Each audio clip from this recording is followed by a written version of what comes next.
O čia dabar viskas prasideda, eina savo. Kaip smagu jūs matyti. Taigi, pradėsim tą 6-ąjį gimtadienį. Ačiū visiems susirinkusiems. Nerealu jūs čia visus matyti. Daug išgyvenam, daug praėjom šitam laike. Ir labai vertinam tai, labai branginam. Esam ypatingoje vietoje Skedar Coffee Bar. Tai vieta, kurią pasirinkom tikrai neatsitiktinai, nuo jos ir prasidėjo renginio idėja. Ir atrodo, šita vieta pati kvėpuoja ypatingą aurą ir istoriją. Ir taip ir yra, nes čia seniau veikė legendinė kavinė Baltasis Štralis. Ir jinai buvo populiari inteligentijos susibūrimo vieta. Laiką leisdavo universiteto profesoriai, poetai, kunigai. Tai dabar ir mes tampam šitos inteligentijos dalimi. Ir, wow, kaip aš jaudinuosi, eina savo.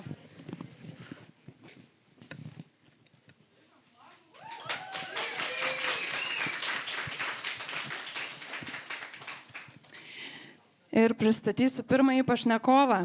Išsaugojęs vidinį vaiką, naivų, vaikišką tyrumą kino ekrane. Lyg lietuviškasis kino režisierius Wes Anderson, perkelęs į kiną vaikystės jausmą.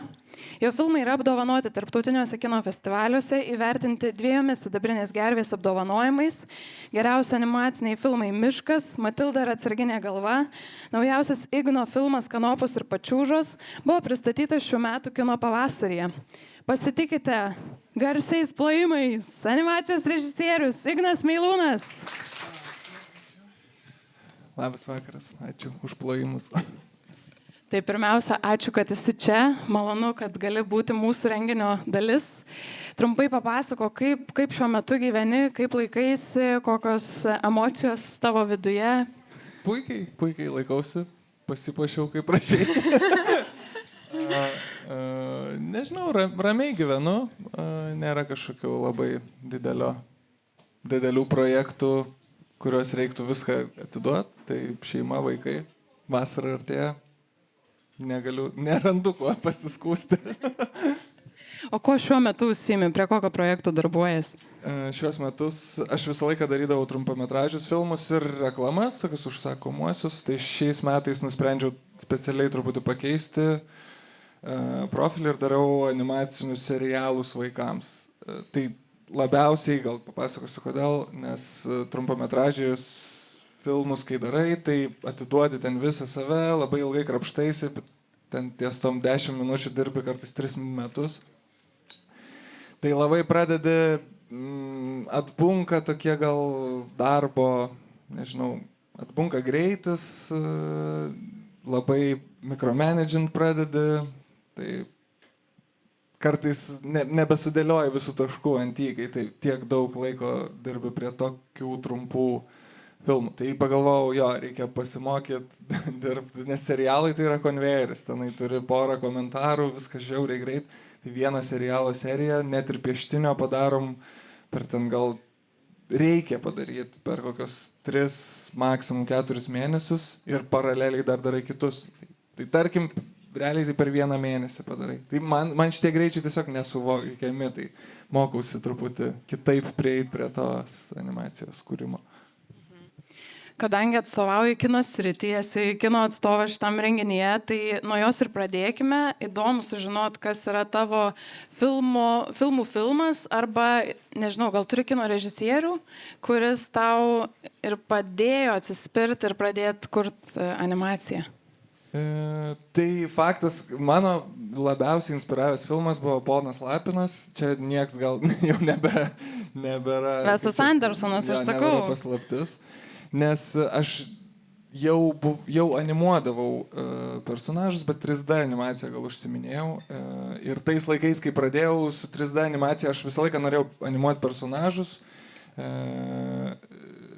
Bet darbų nelabai būdavo Lietuvoje daug, tai realiai, jeigu norėdavai tos rytį dirbti, tai darydavai tikriausiai reklamai, gaudavai kokį nors užsakymą, operatorius pamiršo ten nufilmuoti kažkokią stiklinę, gal gali sumodeliuoti ir įdėtą stiklinę. Taip, aš kaip animatorius ir mokėdamas tą programą galėčiau tai padaryti, bet tiesiog buvo žiauriai neįdomu ir aš tada pamačiau Poną Lapiną ir man tiesiog aš buvau apšaržęs, va, tai aš noriu daryti tai, o nenoriu daryti ten 3D kompe kažkas modeliuoti dalykus, kur kiti pamiršo nufilmuoti. Visiškai apvertė ir aš nuo to laiko kažkaip taip tikslingai ir jau pirmą kaip hobis, po to pradėjau gauti kažkokių užsakymų ir pradėjau daryti filmus stop kadro. Jo, jeigu nežinot, čia stop kadro technika, aš dažniausiai darau, kur judinu tikrus objektus. Lėlytes. Pavadinkim jas lėlytėmis.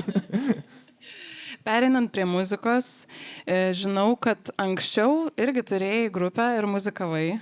Taip. Titas man išdavė, beje. Ja. Titas, žinai, galiu išduoti, Titas irgi muzikuoja. Taip, šitą žinau.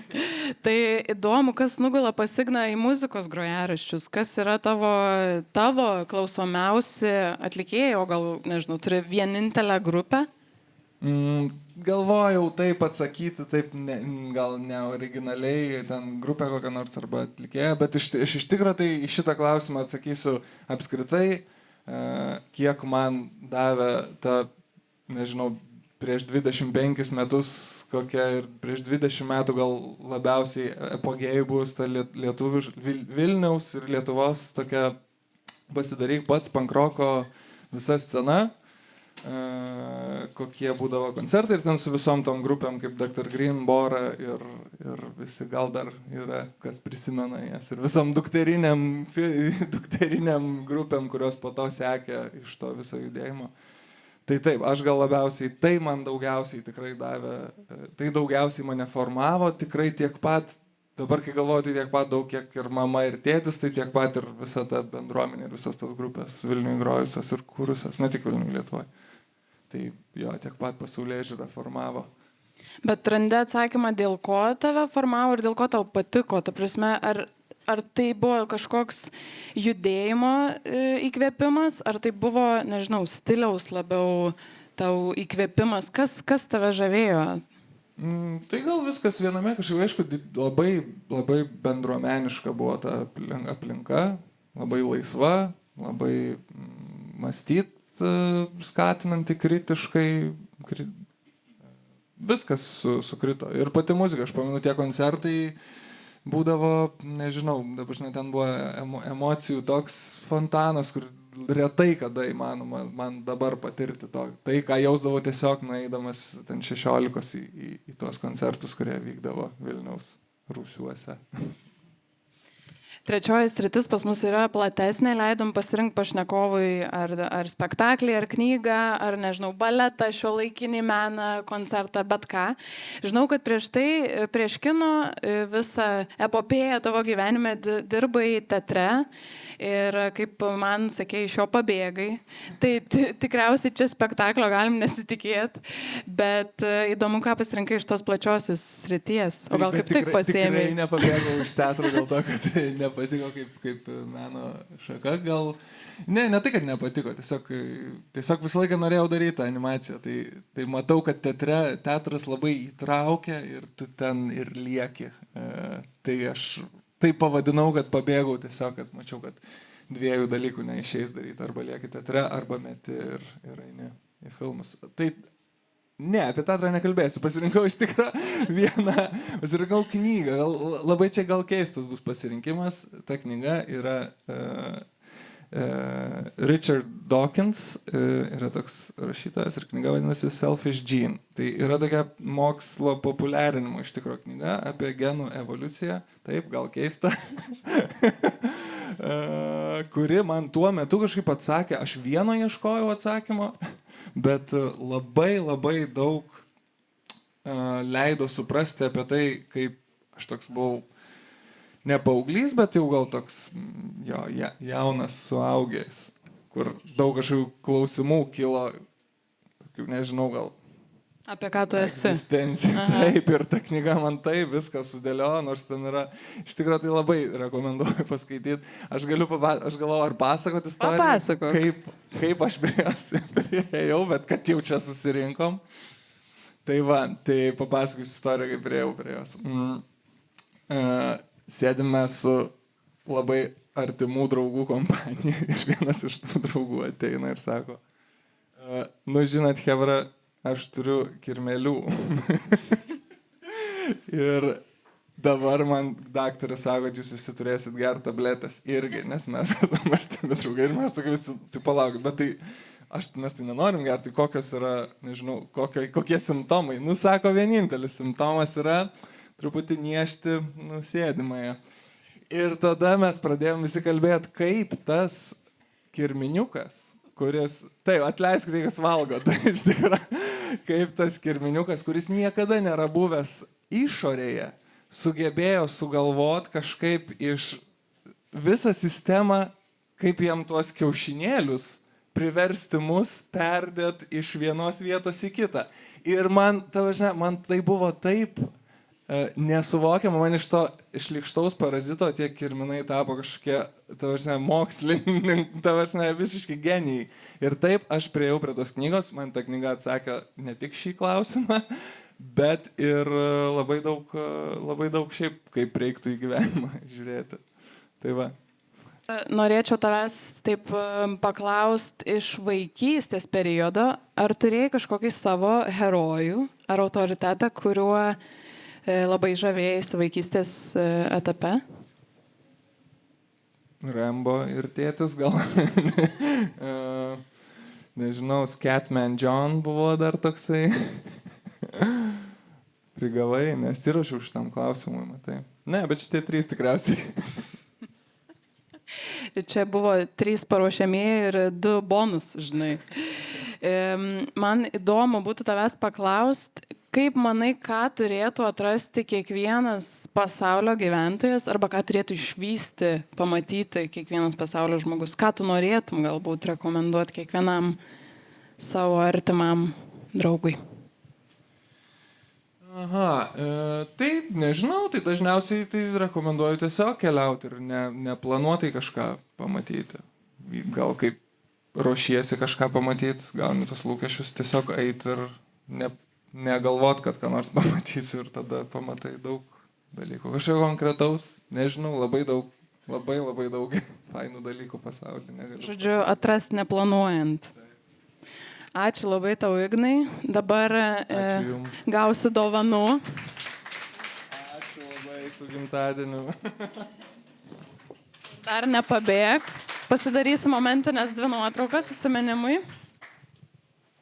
Aš dar noriu paprašyti savo komandos, palauk sekundę. Sidai, turėtum surasti žvakę Smells Like Spells ir ją uždegti.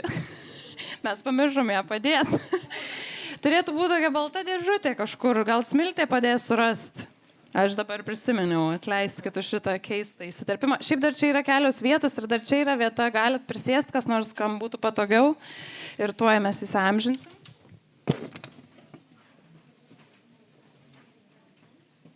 Antroji mūsų pašnekovė, lyg iš kino juostų nužengusi, išraiškinga, švelnaus žvilgsnio. Alvydė baigė režisieriaus Oskaro Koršunovo vaidybos studijas Lietuvos muzikos ir teatro akademijoje. Buvo 2 kartus, šūkės laimė neša, buvo 2 kartus nominuota Auksinių scenos kryžių apdovanojimuose moters vaidmens kategorijoje. Spektakliai Pelikanas ir Neištikimoji. Alvydės biografijoje, balta.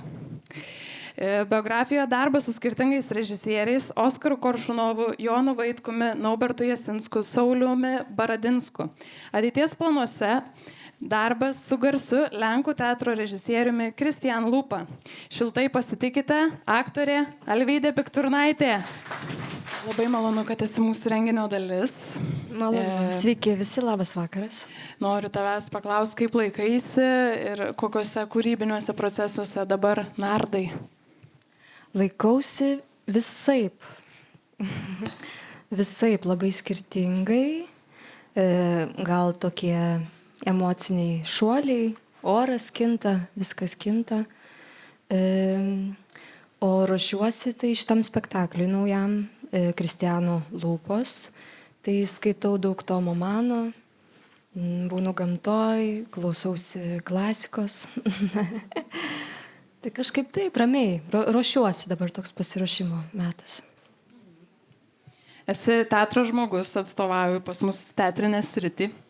Ar turi savo gyvenimo spektaklį arba savo režisierių?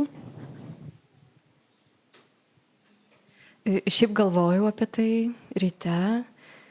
Ir vis dėlto turbūt niekas ir nepranoksta Koršunovo Meistro ir Margaritos. Vis sukau galvą, galvoju, kas čia ir tikrai niekas. Nes labai retai aš juntu tokį jausmą teatre, kad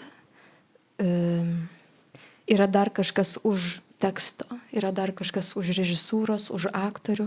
Aš jaučiuosi ne viena.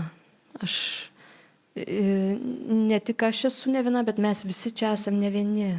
Kažkas čia dar, nežinau, su anapusybė susijęs su kažkuo. Tai ten aš taip ir pasijutau. Ir daugiau niekad nepasijutau, taip teatre. Tai esminis spektaklis būtų šis.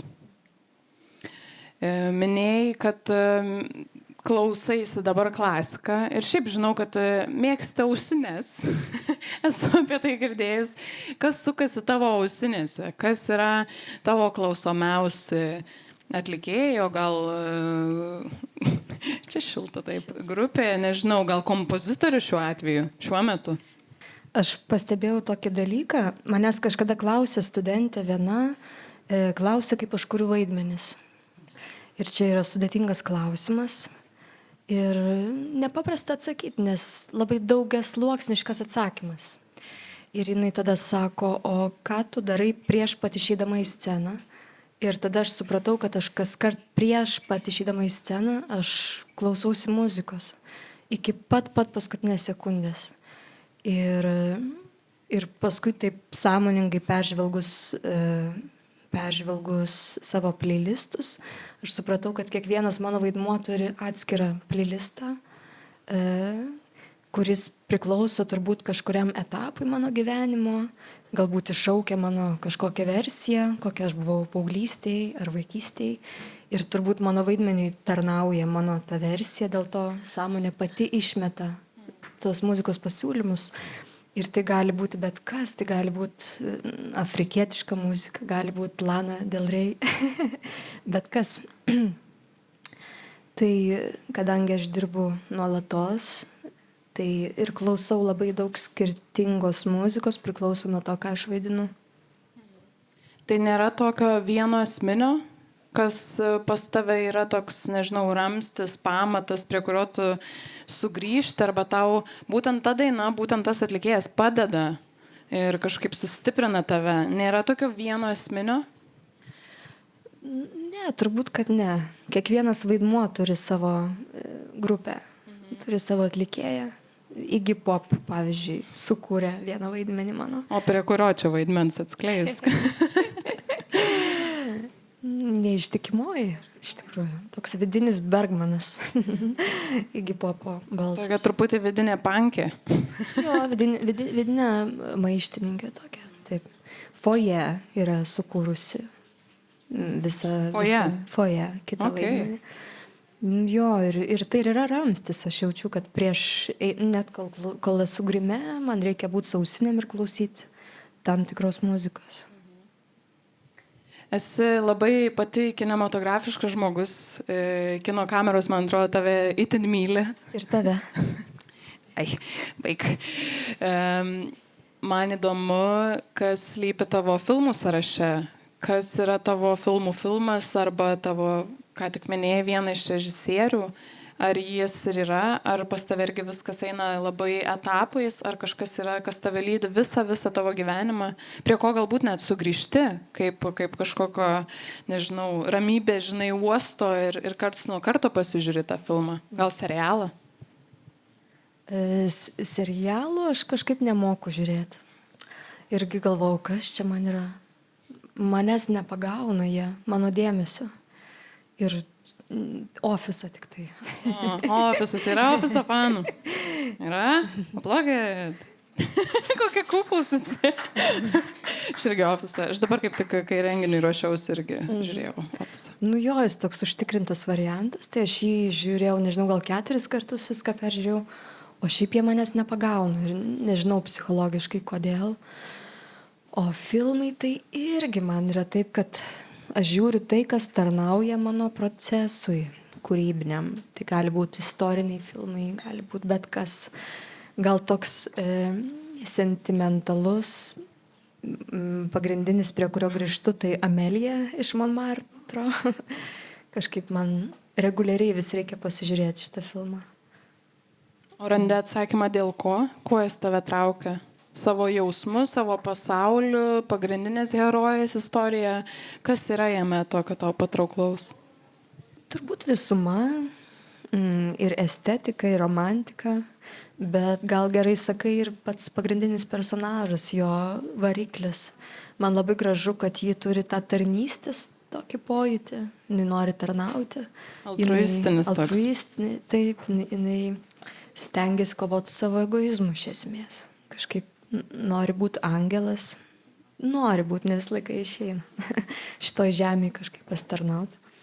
Tai jo, man primena apie tai, kad nebūtinai aš turiu būti pati savo saulė, kažkaip atsitraukti nuo savęs. Ar turi savo svajonių vaidmenį? Arba svajonių personažą? Gal esi pagalvojęs, kad oi, kaip norėčiau įkūnyti? Gal jau jisai yra sukurtas, žinai, jau gal matai kitų variantų ir galvo, kaip ir aš norėčiau pabūti jos vietoje?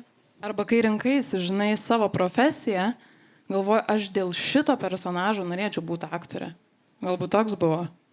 Meistras ir Margarita galbūt buvo vienas iš tų. Ne.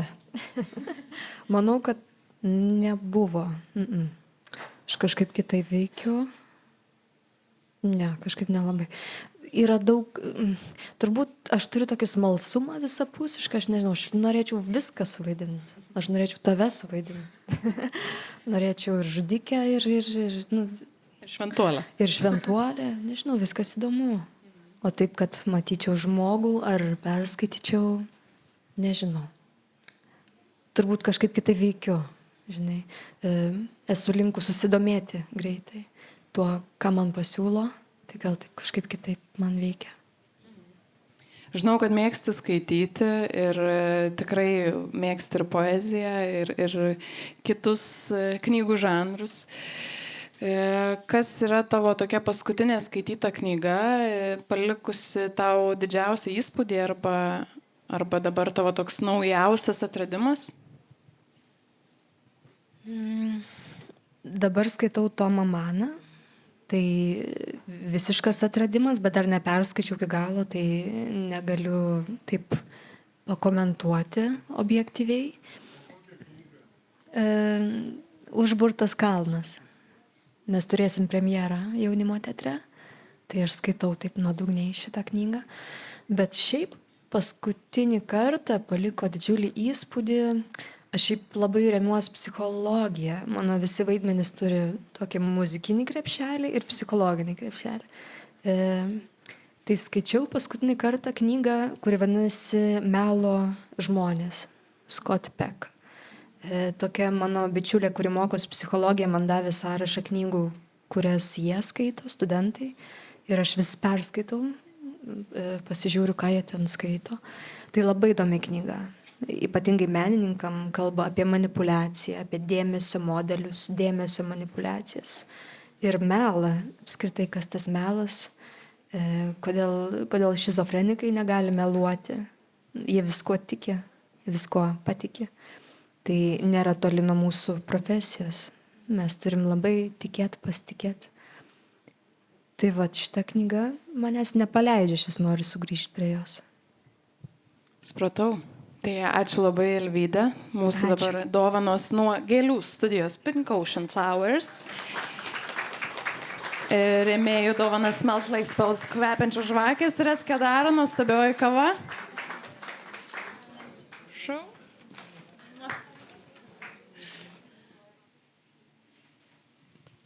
Trečias pašnekovas. Komiškumas, absurdas, humoras, žodžiai apibrėžiantys Tito kūrybos stilistiką. Arba kitaip, dialogų rašymo meistras. Daugelis Titą atrado su jo debiutiniu ilgametražiu filmų komedija Paradas, kurio taiklios frazės sklandė ir po filmo išleidimo. Pagarba abipusė. Kiti Titą pažins iš jo trumpametražių komedijų Šeima, Gyvatė arba iš scenarijų kitų režisierių filmuose, tokių kaip Rūpintojėlis, ilgo metro filmas apie gyvenimą, Animus Animalis. Taigi pasitikite, kino režisierius, scenaristas Titas Laucius. Aš kaip kalėdų senis atsinešiau daug daiktų. Oi, kaip gerai. Jeigu norėsi, paklausti. Gerai, labai liuks. Mes davėm tokią kaip ir užuominą, kaip ir tokį sumanimą, kad pašnekovas gali su savim atsinešti tą daiktą, ar vinilą, ar knygą, ar spektaklio galbūt plakatą. Tai vat, kaip matot, Titas yra labai pareigingas. Jis tiesiog visą kuprinę atsinešė. Ne, ten ir gertuvės, ten šiaip dar visokių dalykų yra. Super. Tai labai labai smagu tave matyti šitam gimtadienyje ir papasako, kaip tu gyveni, kas pas tave verda scenarijaus tuose labirintuose ir darželiuose, ką dabar sodini, sėji. Sveikinu su gimtadieniu. pirmiausia. Ačiū labai. Ir gerai, kad paklausi, nes po 2 dienų yra mano gimtadienis. Ačiū. Taip, galim iš ankstinių pasveikinti. Wow, netikėta. Tai dėl to, ir kadangi važiuosim draugais į sodybą, ir jie labai pyksta, nes yra labai daug darbo man ir aš pamiršau suorganizuoti, ką valgysim, ten kubilas, ar bus penktadienį ir šeštadienį, tai šiuo metu tą ir darau. Tai Visą dienos programą tokią turi sudaryti. Reikia, nes ne aš suradau sodybą, žodžiu, tai aš kaip realiai toks atvažiuosiu ir nežinau kur net, nes klausia kur. Tai atsiprašau, iš karto šiek tiek supyko, bet išgelbėjo, o ne gimtadienis. O, tai labai gerai. Prisidėjom prie tavo viso organizavimo. Tai, o gerai, dabar tai pereinant prie tokio scenarijaus, prie kino viso srities, ties kuo dabar darbuojas, gal kaip tik kažką užbaigiai, kažkokį scenarijų, darbą naują? Dabar šie pusę metų yra, taip, dirbu su Jonu Trūkanu, tokiu vyručiu. Rūpintojėlio Rytoj grįšiu, režisierius. reiks anksti keltis, tai dirbsiu su juo. Ir taip pat rašau naują filmą, scenarijų savo, bet galiu pasakyti, kad antras labai sunkiai sekasi, nes nežinau, ar girdėjote, yra antro filmo toksai, visiems labai sunku parašyti antrą filmą arba padaryti, dėl to, kad aš juokdavausi, nes galvojau nesąmonę, bet iš tikrųjų tai yra tiesa, nes pradedi galvoti, o reikia kažkaip kitaip daryti, reikia kažkaip geriau, kad gautus, žinot, antra dalis ten. Ir tai dariau pusę metų vieną idėją, tada ją išmečiau pusę metų, tiesiog į nieką. Ir dabar darau kitą, tai žodžiu, šiek tiek pavargęs. Betgi mes visi pavargę, visi dirbam. Čia man atrodo, ir su muzikos albumais yra tas, kad kai tu antrą rašai, labai tie lūkesčiai iš pirmojo labai pereina antrajam darbui. Jo, paklausim, Šarukus man. Nes tavo paradas tikrai buvo puikus filmas, tai tikiu, kad jauti šiokį tokį Gerai, kad man nereikėjo pasakyti šito. Ačiū. Tai groji trombonu lapkričio 20-osios grupėje, orkestre, ar kaip čia jį tik... Orkestras ar neskaitos? Ar grupė? Grupė orkestras. Jo, tai geras, jo. Šiaip tai orkestras, jo, nes ten yra, orkestras sudaro kelios grupės.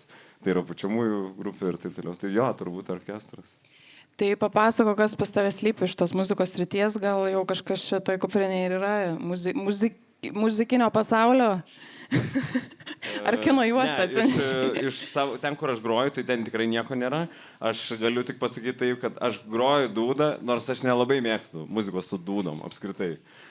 Ir aš gal dėl to, kad nelabai moku groti, dėl to mane išlaisvina. Tai čia kartais yra toksai, kad man labai smagu groti, nes aš nelabai žinau kaip. Ir tada man nėra kažkokio, aš nesinervuoju. Spaudimo. Jo, nėra jokio spaudimo ir tada tu gali daryti labai daug dalykų ir kartais visai išeina fainų dalykų daryti. Tai man dėl to patinka, bet mano taisyklė yra repeticijose atsidaryti ir nepagroti su dūda niekada. Ir vakar buvo vieto repeticija, jau gale sakė, pagrok, nors papūsk. Man fainiau kažką prisėsti ten, nes aš... Tai ką tu veiki repeticijose, jeigu tu nepagroji? Aiškinu visą. Ta patį, ką režisierius daro. Diriguoji. Jo, aiškinu kažką, gal tu šiek tiek, sako, gal tu paimk ir pagrok vieną kartą. Tai man patinka, nes man patinka gal labiau daryti, aranžuoti, bet nemoku. Struktūras daryti, bet nemoku. Tai aš apsimetėlis toks. Bet nebijokit, yra daug apsimetėlių muzikantų ir menininkų. Mes visi tokie. Taip. Ir ką čia tau ištraukti? Aš neturiu nieko. Iš šito dalyko neturiu. Neturi, supratau. Bet tai gerai, gali paklausti apie knygas, pavyzdžiui. Tai jau gerai, galiu paklausti apie knygas. Jau čia, wow, kiek tu čia jau. 3 knygos? 2. 2 knygos, o ten prieš tai kažkokia dar buvo. Čia yra... Nesvarbi, supratau. Nesvarbu, nėra laiko. Gerai, pasakok. Žodžiu, aš šiek tiek pareklamuosiu draugus ir fainas vietas Vilniuje. Tai ar žinot, kas yra Juodas šuo? Taip. Tai jo nebėra, man atrodo, dabar, ne?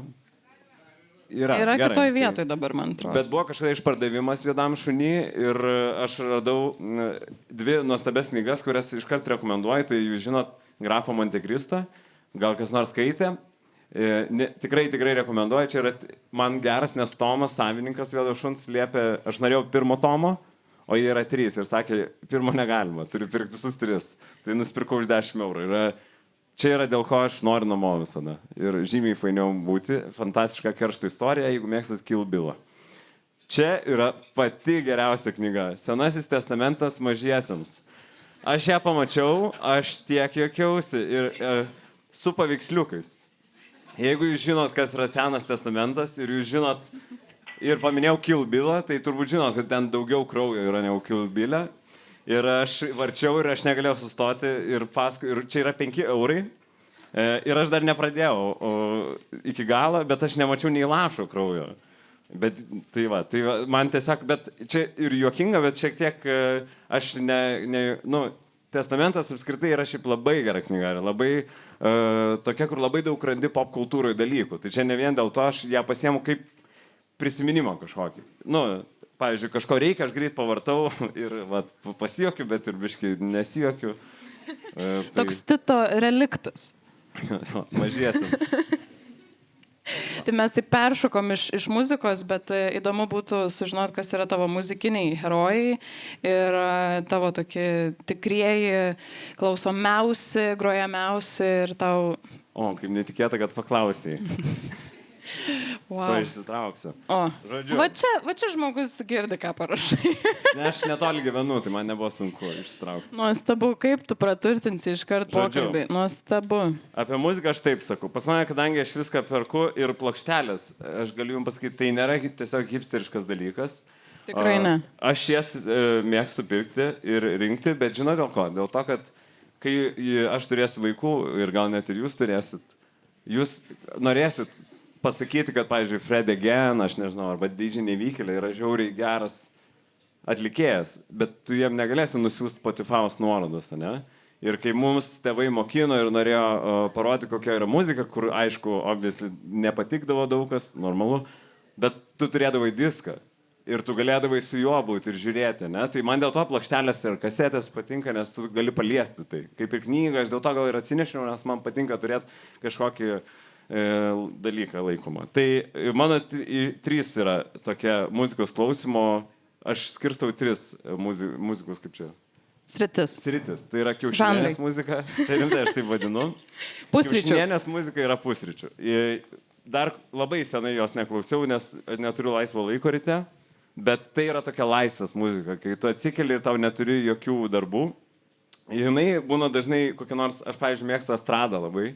Ir jinai tokia šiek tiek guilty pleasure yra.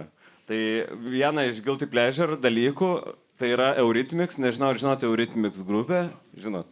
Tai Sweet Dreams are made of these. Tai čia yra tokia klasikinė, bet šito albumo, manau, jūs nežinot, nes tai yra Berlyne arba Dresdene, nesimenu, aš jį radau, jeigu žinot Orvelo knygą 1984, žinot. O, wow. Tai čia yra filmas 1984, sukurtas kada? 1984 metais. Ir jie sukūrė soundtracką, garso takelį šitam filmui. Jisai nebuvo panaudotas, išskyrus vieną dainą. Jis nebuvo panaudotas, todėl kad buvo visiškai ne to stailo. Nu, jūs žino tą knygą. Jis yra žiauri ta knyga, o jie dainuoja tokį pop new wave dalyką. Ir netiko, bet vis tiek šitas albumas buvo kultinis. Ir jis yra žiauriai geras. Tai aš dėl to didžiuosi, nes gavau jį už 4 eurus, man atrodo. O, wow. Jo. Labai nuskilo tau. Taip, bet arba jis tiesiog blogas ir tiesiog man geras, nežinau. Tai čia yra kiaušinienės muzika, tada yra bėgimo muzika, kadangi Ignas Meilūnas, jūs žinot Igną Meilūną. Taip. Jis nesnei kalbėjo čia. Taip. Išmokė mane bėgioti, aš pradėjau labai bėgioti. Tai yra bėgimo muzika, tai dažniausiai aš klausau Jų tokios, tai yra Dr. Green, nežinau, ar žinau, lietuviška grupė, kuri dabar atsikūrė. Ignas yra grojęs su jais kažkada, be to. Tai yra ska muzika, ska punk, labai siūlau paklausyti, senių muziką, mes tokie. Ir tada, taip pat, aš kadangi mėgstu ska, tai čia yra Selector, tai yra antra banga, jeigu čia tokia šiaip gal pamėgsit ska, tai buvo pirma banga Jamaikoje, ne, antra banga buvo Anglijoje, kuri sumaišė, jeigu žinot šitus ska šachmatėlius, ne, tai atsirado būtent antroji bangoje. Tai yra Specials, Madness, ir čia yra Selector, tokia gal ir mažiau žinoma grupė. Tai tokia pankrokas sumaišytas su tuo. Tai va toks. Ir tai va čia tokia. Tada yra ir turbūt vieną praleisiu, nes jau nėra laiko. Ne, tu jau ką atsinešiai parodyk. Ai, gerai. Viską. Tai tada yra sielos muzika, kurią aš nesidalinu su niekuom išskyrus jumis. Wow, mums pasisekė. Tai yra, nu, tai žinot, kas yra. Visi turim savo muzikos, kur kartais fainiau klausyti vienam. Taip. Ne? Tai čia jums, Gen Z. Julia Holter, žiauriai gera atlikėja. Čia toks dream pop. Jeigu Bjork yra jau per daug šiek tiek, tai Julia Holter yra nereali šitą. Bet čia tik vienam klausyti galima. Arba su mylinčiu žmogum, bet jūs dar jums žiauriai jauni, tai tikrai jūs neturit jo. Jokauju. Ir The Pogues, gal žinot, The Pogues, tai yra airių grupė. Ir čia yra įdomu, čia yra tokia airių, kaip ir, sakykim, folk punk, nežinau, čia galim bet ką sakyti, Zilinys pasakytų geriau, bet Pogues yra Shane McGowan, toks gal vyras labai išpūsiais dantim, jeigu gal matėt kažkada, jis yra visiška legenda ir jis mirė pernai, ir yra jo baladės yra nerealios, tiesiog nerealios. Tai, bet tos visos airių tinti, man nepatinka, tai aš tik apusę klausau. Tai čia yra, bet ten yra sielos, ten yra, aš dainuoju labai garsiai. Ir paskutinė, tai yra irgi sritis, tai yra, turbūt žinot, grupė Nick Cave and the Bad Seeds. Tiesiog objektyviai geriausia grupė pasaulyje, tai aš ją dažniausiai ir klausau. Ir nesinešiau šito, bet atsinešiau tiesiog tekstų rinkinį. Kažkada turėjau draugę, kurie ateidavo ir buvo supykus ant mane šiek tiek ir sakė, sakau, tai gal varom pas mane, sako, ir vėl pas tave ten, kur pastoja tas Nick Cave'as, visur tas Nick Cave'as. Persekai. Jo, nes visur yra tokių, visokių šitų. Tai va, tai taip labai trumpai, turbūt 10 minučių čia užtruko. Labai tau ačiū, nereali kolekcija ir ačiū, kad atsinešė ją kartu su savim. Tai papasakok, ką iš kino pasaulio atsinešė, jau kad muziką apėjom, gal tau kiek ir sudėtinga, kaip pats esi. Man atrodo, kad tu tiesiog bangų kiną to čia įsitrauksi. Gerai, traukite, jau žodžiu, filmai sudominat. gal ne tiek faina, kiek muzika, man muzika fainiau yra, tiesiog, bet gal dėl to, kad aš dirbu kine, tai gal būna, kad pavargsti. Bet Sopranai yra geriausias serialas. Ir aš ieškau ir radau pas save spintoje, kad aš turiu Sopranų receptų knygą. Nežinau, niekart nesu atsidaręs, nusikosiu ir nusičiaudėjau, nes buvau žiauriai apdulkėję. Bet, žinai, kad ir kiek mėgtum serialą, kuris yra nerealus, tikrai nenori daryti valgyti iš to. Man atrodo, čia doesn't make sense, žinai. Bet štai atsirado proga, tai... Jo, bet Sopranai mano yra mėgstamiausias serialas, daug kur Falloutą dabar žiūrėjau, nežinau, ar kas nors žiūri, žiauriai geras, bet Sopranai yra, žinau, dėl ko yra geriausias. Todėl, kad tai yra serialas ne apie mafiją. Tai yra apie mafiją, bet nei vienas konfliktas čia iš tokio scenarijaus pusės nėra apie pinigus ir nėra apie kažkokius dalykus, kas yra kitose filmuose ar siužetuose apie mafiją. Ir ten dažniausiai, pavyzdžiui, susipyksta mafijos galujos dėl to, kad, pavyzdžiui, įžeidžia žmoną, kito mafiozą, nes jinai yra, pavyzdžiui, apkūni. Ir sako, bet aš ją vis tiek myliu. Ten, pažiūrėkit, jeigu pradedi žiūrėti iš tos pusės, bet kas nematė dar Soprano, aš siūlau žiūrėti jį kuo vėliau. Prieš mirtį, arba ten sužinant kažkokią baisę, kad lyga kažkokią. Nes po to negalėsi žiūrėti kitų tiesiog serialų. Tai čia tik dėl to. Liuks. O trečioji sritis, nežinau, ar turi savo spektaklį, neturi knygą. Dėl to taip ir persistengiau čia, kad kompensuočiau, nes Gerai. Aš žinau kolegas, bet aš spektaklį nebuvau žiauriai ilgai. Tai čia nesididžiuoju ir dažniausiai neafišuoju, bet dabar pasakiau. O turi savo koncertinį įvykį, koncertinį, nežinau, tokį patyrimą, kuris tau buvo toks ištaškantis gerai? Labai daug. Buvo tokių, bet vienas, nu turbūt mano mėgstamiausia grupė. Buvo pirmas jos koncertas, Nick Cave in the Bad Seats, buvo Madride, buvo sėdimos vietos visos ir prasidėjo antras kūrinys ir visi pradėjo bėgti tiesiog. O mes lietuviai šiek tiek, nu, tokie kaip pasakyti, tai čia negalima, taip, čia gal negalima, taip. Ir visi pradėjo bėgti ir pradėjo, o ten yra, nu, žmonių, nu, tikrai labai nedaug gal buvo pakankamai, nes ten buvo tuo metu dar prieš kokį 12 metų.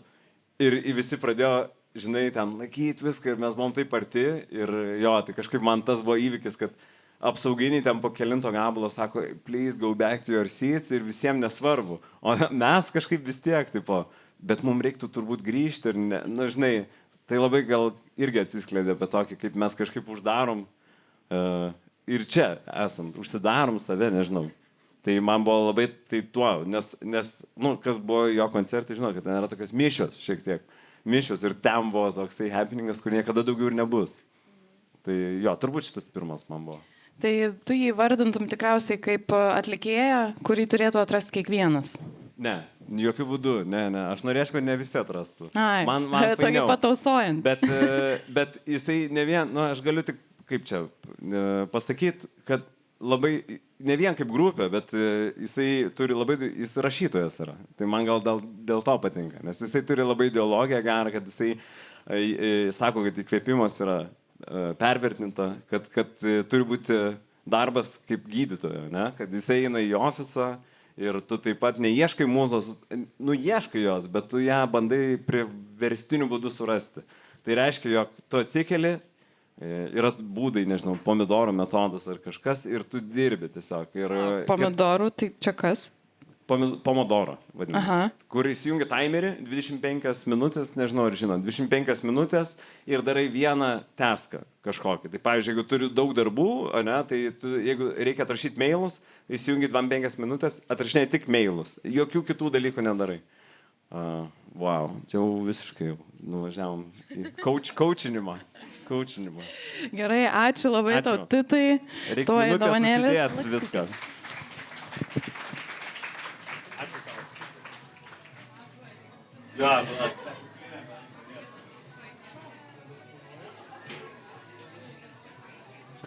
Gerai, pradedam antrą dalį. Ketvirtieji pašnekovai. Savi, unikalūs, tikri, į gyvenimą žvelgiantys su lengvumu ir šviesa. Nuo jų muzikos verkia iš džiaugsmo, sruveni upe, visą save sudedi į paskutinę saulę ir kūnus dangaus. Kiekvienas alternatyvaus roko poetų albumas klausytojų širdise suranda savo vietą. Paskutinis kūnas dangaus rodos tikriausias garbanoto garsas, jausmas ir vaizdas. Tekstai jautriai ant pirštų galiukų prasibraunantis į mūsų sielos kerteles. Ir muzika užpildanti mūsų kūnus viltimi. Pasitikite grupės Garbanotas nariai, Mantas ir Šarukas Joneikiai. Prisėskit. Įsipatoginkit, įsitaisykit. Mieliausi broliai Lietuvoje. Ane talismanai. Baterijos. Galim pasidalinti vieno arba girdis ir tai. O tikrai įjungtas? Ir gėlis skubai pagalba. Bet tai gal ir galima ir be. Žinau, ar čia įrašinėtis? Žinoma, viskas labai rimta. Tai kol kas pasidalinsi, matyti. Gerai. Tai kaip gyvenat? Ką išgyvenat naujo? Kas tuose kūnuose dangaus naujo? Koks periodas pas jus? Tai pavasaris, tai labai geras. Šiaip atrodo, kad labai daug žydi dalykų aplinkui, labai daug kvapų. Dar aš buvau Kretoj dabar pavaikščiot po kalnus, tai absoliučiai įsimylėjau tą salą, dabar mano nauja meilė. Ir jo, tai toks visumoji pavasaris. Ir prasideda darbeliai muzikiniai, gal tai irgi labai džiugina, kad grįžti, viskas žydi. Gerai. Papildyk, Šaruk. Aš tai nežinau, šiaip iki galo nesuprantu, koks tas jausmas. Gal čia ir būtent pavasaris turi šitą dalyką, nes arba aš tiesiog kažkokį išgyvenu irgi tokį, kur atrodo, kad labai kaip ir viskas gražu ir irgi, pavyzdžiui, buvau aplankyti Luko Pilkausko Italijoje ir šiaip visa ta gamta nubunda ir viskas, bet kažkokį viduje jaučiu keistą nesusikalbėjimą su žmonėmis. Atrodo, kad aš klausau, bet tipo, man neišeina iki galo suprasti, ką jie kalba ir lygiai taip pat ir pats. Ir dabar va tokia momentė. Ir lygiai, bet ne, tai viskas gerai, nes vis tiek bandai ir viskas vyksta, bet kažkoks atrodo toks, nežinau, ne iki galo tikrumas. Tipo, bet matyt, kad čia veidrodis, žinai, gal aš pats iki galo nesu kažkuo tikras. Tai tokiam esu keistam laike, kažkoks čia, žinai, trumpas laikas, kur tarsi sutinki kažkokį pažįstamą ir jam bandai pasakyti kažką, žiūri į akis, bet atrodo, kad kažkas neįvyksta kažkoks kontaktas su tuo žmogum, nes atrodo, kad viduj kažkas, man nežinau, kažkoks keistas jausmas, nesuprantu. Buvo taip, nebuvo, tai bet tokiam etape. O ten apie tai, bet čia vyksta dabar, nes šiaip visokių ten muzikinių dalykų tai irgi atsiradę yra ir naujų kažkokių eskizų ir vyksta tie pagrojimai ir kaupimas kažkokios naujos medžiagos ir gal ir atsiras kažkas naujo. Bet šiaip va, dabar pastaruoju metu tai tyrinėju šitą būseną, kiek mes visi susikalbam. Žmonės, kurie kalba ir dalinasi žodžiais, kurie yra įvairios, žinai, kažkaip susiformavę per patirtis, net tie žodžiai, kiek jie atspindi tą patį, ką man, žinai, arba kai aš sakau kažkokį žodį, kiek tas žmogus tą supranta. Žodį, tai va, tai... Toks susiklausimas, įsiklausimas į vienas kitą. Man šiaip labai įdomiai. Brusdesiai. Įdomiai, kaip pasakoji, man iš karto kažkoks šilelio vaizdas, žinai, kur tau būna kartais žmogus kalba ir tau tiesiog jauti, kad tu nelabai gerai į save informacijos. O čia, sako, yra didžiojo sprogimo triukšmas. A, ne? Telikas, kai nerodo, tai rodo didžiojo sprogimo triukšmą tiesiog. Tai pradėkim nuo muzikos. Papasakokit, kas buvo, gal dar ir yra jūsų tokie mėgstamiausi, klausomiausi, mylimiausi, nežinau, didžiausią įtaką padarė jums atlikėjai arba grupės? Tai šiaip labai gal daug visko esam apie tai pasakojo, bet jo, gal ir greitai pabandysiu, bent jau aš. O ne, jau neišeina kalbėti, leiskit. Tai va, tai užaugom su visokia sena rockera ir visada grįžtam prie jos. Nėra, kad labai dažnai klausom, nes pastaruoju metu tai klausau visokių kaip tik labai negirdėtų, nežinomų ten ar kažkokiais būdais randi visokius undergroundinius mažus leibliukus, įrašų kompanijas, ar šiaip atlikėjus, kurie nelabai klausomi, bet jie ten įrašinėja kažkur savo ir tai visai žavi, nes galų gale ir dar padaro kažkokį muzikinį garsą, kuris ir man patinka. Tai tas man visai smagu, kad atrodo randi kažkokių nežinomų dalykų. Bet šiaip tai visada grįžtam prie, ką žinau, tai Led Zeppelin yra grupė, su kuria užaugo. Eltonas Johnas yra nepakeičiamas visgi, nebepakartojami šitie yra atlikėjai. Ir dar daug kitų, bet, ir galbūt Nirvana, nežinau. Bet senokai net klausiau, gal Led Zeppelin klausiau dabar prieš kokį mėnesį. Tai čia yra tie senieji, prie kurių sugrįžtu bent jau aš. O šiaip tai pastaruoju metu, sakau, kažkaip labai įdomu tie visi nežinomi artistai, kurie gal bus kažkada žinomi, o gal ir niekada nebus, bet jie vis tiek kuria nepaisant to, kad neuždirba iš to pinigų ir tai žavi pastaruoju metu. Tai va, tai kažkiek tiek. Tu tu atsiunti tuos klausimus apie muziką, ten filmas ir po to gal plačiau. Tai galvoju, kad labai sunku, nes labai vardint daug būtų galima ir gal nėra prasmės. Ir tada galvoju, kaip iš vis vyksta šitas, vat, nu, tai čia kažkas geriausia. Ir tada visai pradėjau galvoti, nu, žinau kažkokius tokius vienus labiau mėgiamų dalykų, tiek muzikui, tiek kažkur. Bet tada galvoju, kaip jie veikia. Jo, tai visai, gal neatsinešiau kaip Titas vat kuprinės, bet visai skiriau laiko pagalvoti. Man pačiam visai patiko pagalvoti. Tai galvojau kažkokius dalykus, iš ko susideda labai geras. Visi trys šitie dalykai. Žinai, ir galvojau, kad labai patinka, tai čia tarkim apie muziką, bet matyt po to bus galima paprasčiau tiesiog kokį nors konkretų atvejį pasakyti. Bet labai patinka, kai yra mislės. Kai bet koks kūrinys nėra kažkokia instrukcija, kaip reikia daryti arba kaip reikia jaustis. Tada antras dalykas, kad visai smagu, kai kelia kažkokį jausmą ir tada yra ta tokia emocinė dalis. Tada kažkaip galvojau, kad geriausi kūriniai, kuriuos taip įsivardinau muzikoje, knygose, filmuose, tai turi šiaip erotikos, dar pagalvojau.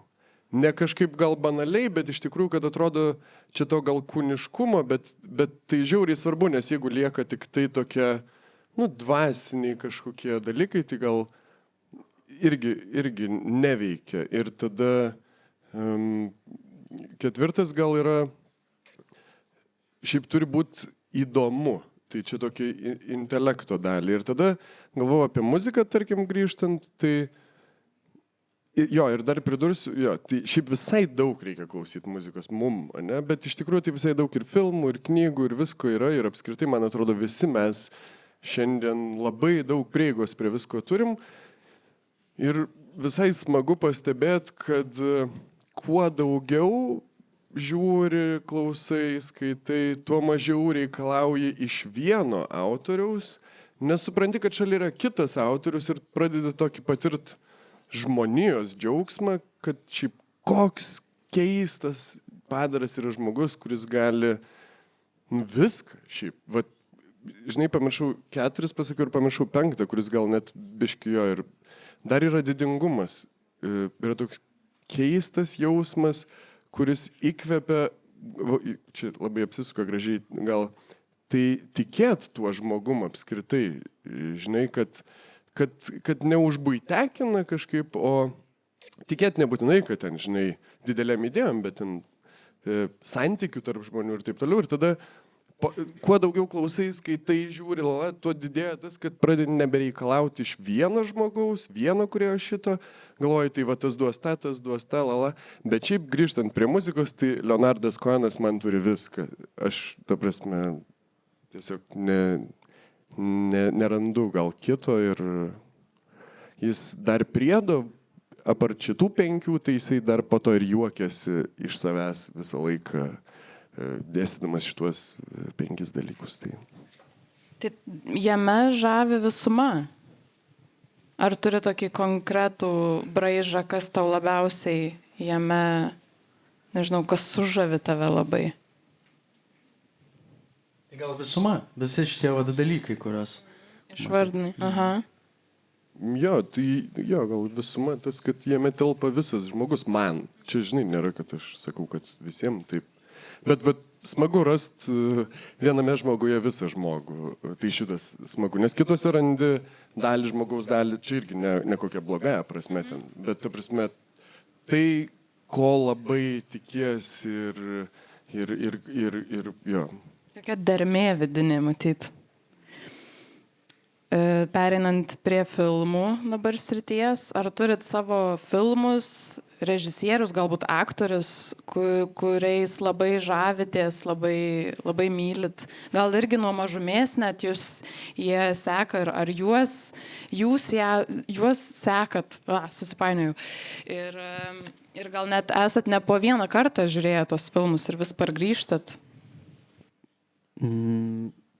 Tai gal kaip ir muzika ir kaip matyt daug tų meninių, kultūrinių dalykų, gal jie kiekvienam laike žinai, yra kažkokie labai svarbus tie filmai. Tai va įdomu, nes aš pradėjau galvoti irgi, kai sužinojau, kokie daugiau mažiau bus klausimai jo ir pagalvojau, blema, kaip sunku, nes kažkada man Liūtas karalius buvo pats geriausias filmas, jeigu, žinai, ir jis dabar ir yra, nes aš išgyvenau tą laiką ir tam laikė jis buvo. Ir tai galvojau, kad tą filmuką žiūrėjau labai daug kartų ir verkdavau ir vis galvodavau, kad kitą kartą viskas ten bus gerai ir dar kartą žiūrėdavau ir taip toliau. Tai atrodo, kad taip pat dabar, pavyzdžiui, nes atrodo daugybė tų filmų ir kai tik perskaičiau tavo klausimą, koksai geriausias kažkoks filmas, tai prisiminiau tiesiog ne tai, kad geriausia, bet kokia pirma ta mintis atėjo, kad žiūrėjau kažkokį filmą ir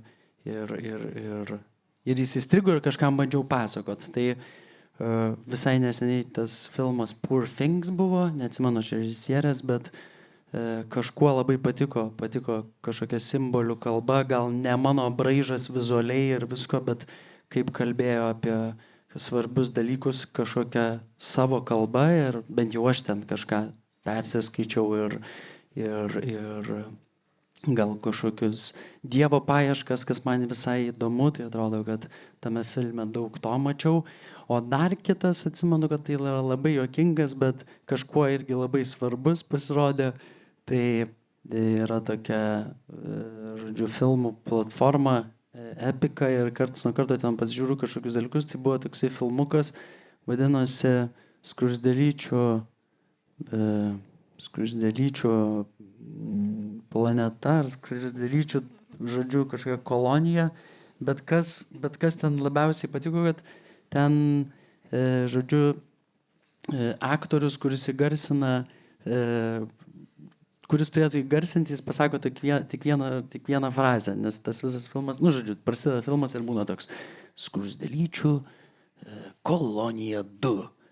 Ir viskas. Ir daugiau nėra jokių įgarsinimų, o visas filmas vyksta tokiu būdu, kad tie vabaliukai tiesiog ir kalba taip.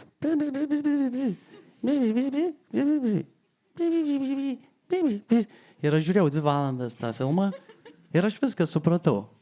Viskas aišku buvo. Bamba, kietai.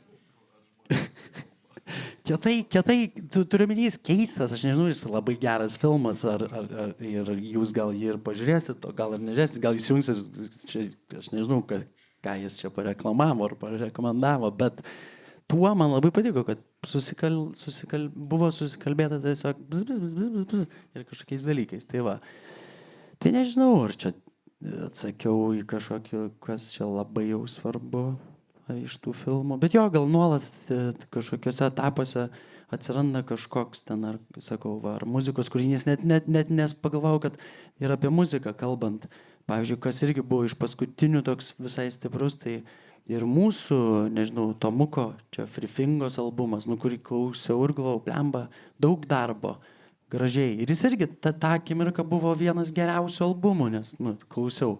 Jo ten, kai grįžti vėl atgal į laiką, kas užaugino, tai supranti, kad ten tos muzikos yra be galo daug. Bet tipo šiame laike, tai jis irgi įvyko kaip stebuklas, kuris kažkiek mane pakeitė. Nes aš ir galvau, kad gal kalbėsiu apie visus tokius dalykus, kurie pakeitė. Ne šiaip, nes nieks nepakeitė taip, kad aš sustočiau. Čia gal, kai prieš mirtį Sopranus pažiūrėsiu, tada gal ir jau nebepasakosiu apie kitus filmus. Tai va. O man tai pas tave koks filmas būtų, ar galbūt filmai? Tai irgi gal, čia į tą pačią temą, kad sunku taip išrinkti, bet galvau, tai Liūtą karalių irgi buvau pagalvojęs, nes vaikystėje tai tikrai ten normaliai žiūrėjom, rinkom lipdukus. Matrica buvo tikrai vienas iš tų filmų, kuris gyvenime, blemba, tiek po to ten.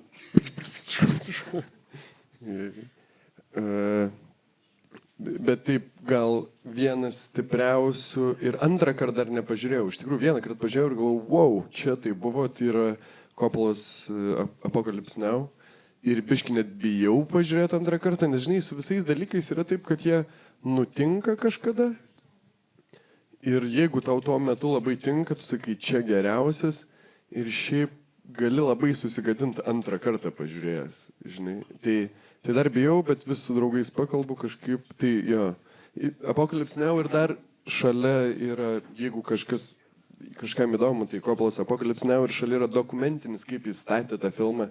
Abu šituos iš eilės pažiūrėti yra, tipo visiška nesąmonė suprast, kas tai yra per jo. O paskutinis tai dar irgi galvojau, kad čia kino pavasarį buvo Blogis neegzistuoja. Neįtikėtinai, nes dar mane labai žavi, kai labai minimaliom priemonėm ten, pavyzdžiui, Apocalypse Now, ten yra crazy, ten sraigtasparniai, sprogimai, ten viskas. Ir aišku, labai įdomu, kaip visa tai buvo daroma, tam dokumentiniam, bet, pavyzdžiui, nusivedžiau tėvus, galvoju, nusivesiu į kino pavasarį. Tėvai nėra eksperimentinio kino, ten gerbėjai kažkaip ir atsisėdami tą Blogis neegzistuoja ir pirmos 15 minučių aš galvoju, o ne, tipo, 2 valandas dabar kažkas, nes ten, kamera stovi ir ten malkas pjauna, tas čiūvas, jeigu matėt kažkas. Bet po to taip subtiliai, dažniausiai pastatyta kamera, kur nėra ten matyti daug, ten kokių bėgiukų, dar kažko yra. Taip papasakojama, man atrodo tokia stipri žinia, kad va šitas, aš galvoju, žmonės gali ir tai. O po to nueini į Dune ir tada ten supranti, kad ten, tipo, aš nežinau, su kosminiais laivais filmavo, bet irgi galvoju. Tai žmonės daro šitos dalykus, varo į dykumą ir ten, tai išvardinam kažkiek, ne? Taip, tikrai, kai viskas pas jūs dvigubinasi, tai laikas spraudžia. Žinau, kad mėgstat tikrai apsilankyti teatre ir mėgstat poeziją ir knygų visą pasaulį. Tai kadangi ta trečioji sritis pas mus plačiausia, tai leidžiu rinktis, apie ką norit papasakot trumpai, apie, nežinau, spektaklius, knygas, baletą, šokį, bet ką. Gal koncertą? Visai jo, aplankiau kažkokių spektaklių, čia lietuviškų, bet vienas taip stipriausiai iš viso įstrigusių kažkokių tokių scenos menų ir jo, ten teatro šokio, tai ir buvo toks šokio spektaklis tokio graiko Dimitri Papuanau, man atrodo, jo yra pavardė, jisai labai garsus graikų, žodžiu, šokio teatro meistras. Tai kažkada operos ir baleto teatre, čia buvo prieš, man atrodo, 2 metus, o gal 3. Tai toks kažkoks šokio patirtis ir viso spektaklio, kur aš tiesiog sėdėjau ir supratau, man atrodo, kad ten bilietas, aš gavau kažkaip netyčia, atsilaisvino viena vieta ir man atrodo, kainavo 7 eurų, bet aš buvau truputį apie jį paskaitęs, pasižiūrėjau trailerį ir aš iškart supratau, kad turiu nueiti.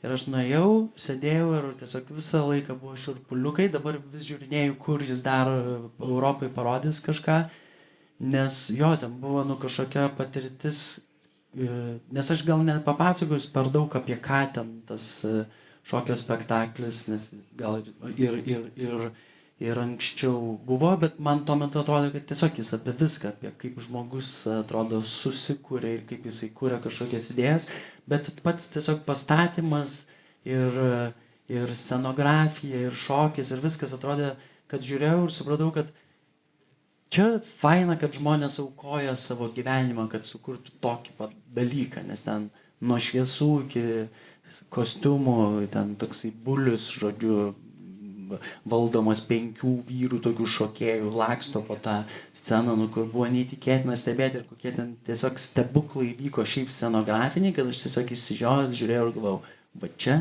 yra kažkas, už ką aš mokėčiau dar daugiau pinigų, nes čia nebėra to būtent klausimo, blema, kaip čia, apie ką čia, kas čia dabar, čia neįdėjo darbo, nes tu tiesiog žiūri ir galvoji, čia dirbo, čia žmonės dirbo ir atrodo, kad jaučiu tą dalyką. Tai va, tai jeigu šitą tai tiesiog reklamuoju, jeigu kad nors Europoje iš viso įstato daugiau dar netgi dalykų, aš šitas tai man atrodo gal vadinosi kažkaip Transverse Orientation ar kažkas tokio šitas jo spektaklis, bet žodžiu, kad jisai kūrė ir tikrai įspūdingas šokio meistras. Tai va, čia buvo toks paskutinis, kuris irgi labai labai palėtė, bet buvo ir kitų daugiau, bet bala kitam kartui.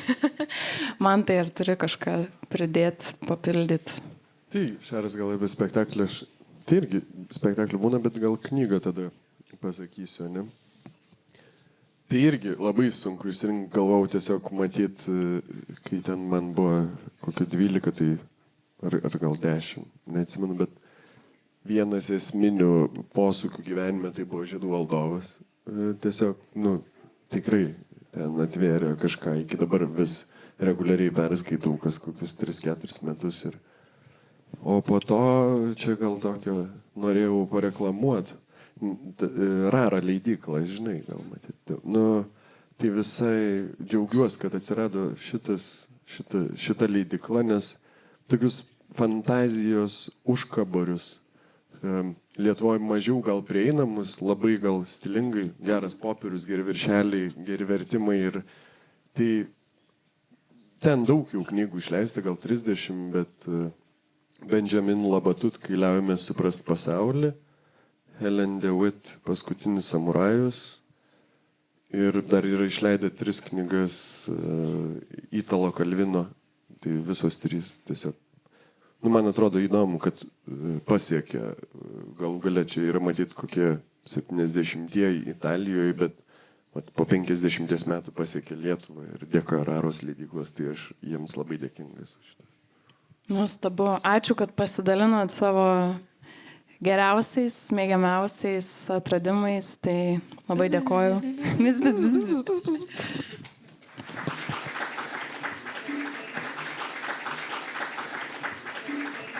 Kinematografiškas, įsimintino tembro ir bruožo aktorius, lyg lietuviškasis Adrian Brody. Matas yra sukūręs virš 20 vaidmenų teatre, virš 10 kine ir įgarsinęs 9 audio knygas.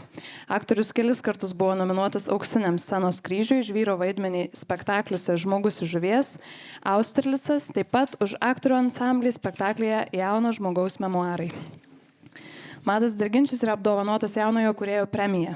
Šiltai pasitikite, jaunimo teatro aktorius, Matas Dirginčius. Gera tave čia matyti. Puiku, kad suspėjai po spektaklio pas mus atvykti. Matas turėjo spektaklį Kaune.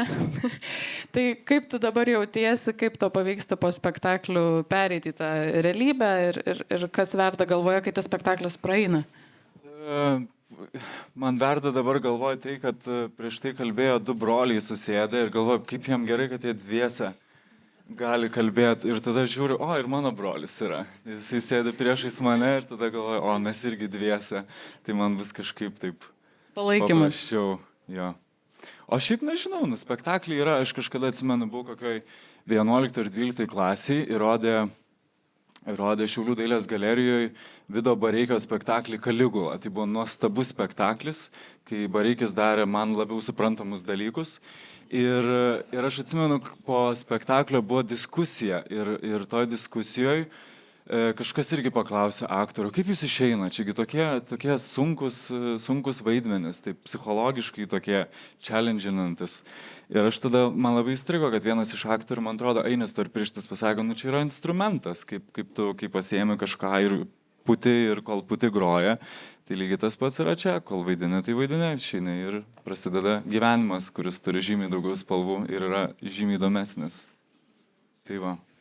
Atstovauju teatro kategoriją, tai man įdomu, ar iš vis turi tokį savo spektaklį, kuris tau yra labai svarbus, arba gal turi savo aktorių, savo režisierių, gal užsienio net, žinai, kuris tau daro tokį didelį įspūdį iš vis, kad egzistuoja, kad yra. Nežinau, aš visada turėjau tokį labai keistą santykį su autoritetais. Nežinau, dar nepavyko man išsigryninti, kodėl tas santykis yra būtent toks. Kartais net pagalvoju, kaip faina būtų turėti kažkokį autoritetą ir kažką taip žiūrėti atmerktom akim, plačiom, bet man atrodo, tai yra labai tampriai susijęs su tuo, kad aš žiūriu į žmonės ir suprantu, kad mes visi turim labai daug keistų ir tamsių spalvų. Ir kažkaip man atrodo, kad jeigu labai stipriai patikė kažkokiu žmogum, tai tos tamsios ir keistos spalvos gali labai padaryti daug žalos. Tai kalbant, atsakant tau apie kažkokius dalykus, kur norėtųsi žiūrėti tai kažkaip stengiuosi būti, nežinau, tokia labiau, gal ne palaida bala, bet tokiu atviru viskam, kas vyksta aplinkui. O labai sunku pasakyti dėl spektaklio, ar yra kažkoks ten brangiausias ir mieliausias, nes jie kiekvienas kalba apie kažką kitą. Vienas spektaklis yra brangus dėl to, nes jisai yra labai profesiškai keliantis daug iššūkių. Kitas spektaklis yra brangus dėl to, nes su labai geru draugu galim kalbėti apie draugystę ir meilę ir apie brolystę. Tada kitas spektaklis kalba apie juoką ir yra tiesiog labai smagu jame būti. Yra labai sunku nesijuokti būnant ant scenos. Tai labai skirtingos patirtis. Kiekvienas spektaklis kažkokią kitą realybę neša ir ta realybė savyje turi kitokią žaidimo taisyklės. Tai kažkaip sunku išskirti kažką vieno. Žinau, kad mėgsti filmus, jų pasaulį. Papasakok apie savo tą filmų darželį, ką ten mėgsti žiūrėti, kas tau patinka, gal turi savo kažkokį žanrą? Aš vakar atsiverčiau, aš šiaip labai mėgstu rašyti ir turiu labai daug tokių mažesnių, didesnių knygučių ir kiekviena iš tų knygučių turi kažkokią skirtingą paskirtį. Viena yra sapnam, kita yra ten darbo knygutė, trečia yra kažkokių, nežinau, svajonių knygutė, dar kažkas. Aš turiu knygutę, kur žymiuosi viską, ką pamačiau, išgirdau, nuėjau, patyriau. Tai vakar buvo labai įdomu atsiversti ir taip pervers kokius 4 ar 5 metus pamatytų dalykų, nes aš taip žiūriu, kad yra kažkurie pavadinimai, kurie tiesiog taip pach ir atgyja galvoj, o yra kiti pavadinimai, kur atrodo kažkas kitas atėjo ir užrašė, nes neįsivaizduoju, kas tai, iš kur tai, apie ką tai. Ir kažkaip tokias 2 kryptis, galvojant apie kiną, išskyriau. Ir ne tik apie kiną, man atrodo, tai daugiau apriepia. Tai yra Pietų Amerikos kryptis, Latino Amerikos. Labai faina buvo išgirsti Raros leidyklos pavadinimą, nes jie labai daug Pietų Amerikos literatūros leidžia. O kita kryptis yra Japonija. Ir, nežinau, man šitoks yra toks sielos bipolizmas manyje, kad Japonija man yra labai susijęs su tokiu ramumu, kurio man dažnai labai norisi. Ir tokie, kai kurie žmonės, kurie mane geriau pažįsta, sako, kad aš turėčiau būti senukas, iš tikrųjų. Ir kad yra sena siela jaunam kūnui, ir aš tikrųjų kartais taip jaučiuosi. Tai vat man Japonija yra kažkas tokio, kas atliepia man tai, ir man labai nusišypsojo likimas. Šiaip esu labai dėkingas gyvenimui, kad šią vasarą pavyko nuskristi ir pamatyti savo akim Japoniją. Ir kai aš tai pamačiau, aš supratau, kad wow, Miyazakis nieko tiek daug nesukūrė. Ne Miyazaki sukūrė tos filmus, o tie filmai sukūrė Miyazaki. Nes yra ta dalis fantazijos, kurią jisai kūrė grinai iš savo kažko, nežinau kas tai yra, bet kita dalis, tos visos, nežinau, jeigu esat matę Miyazaki filmų, tai visos tas mielos mašinytės ir tie mėly keisti žmonės ir kažkokie, tai taip ir atrodo. Aš negalėjau patikėti, kad tai taip atrodo.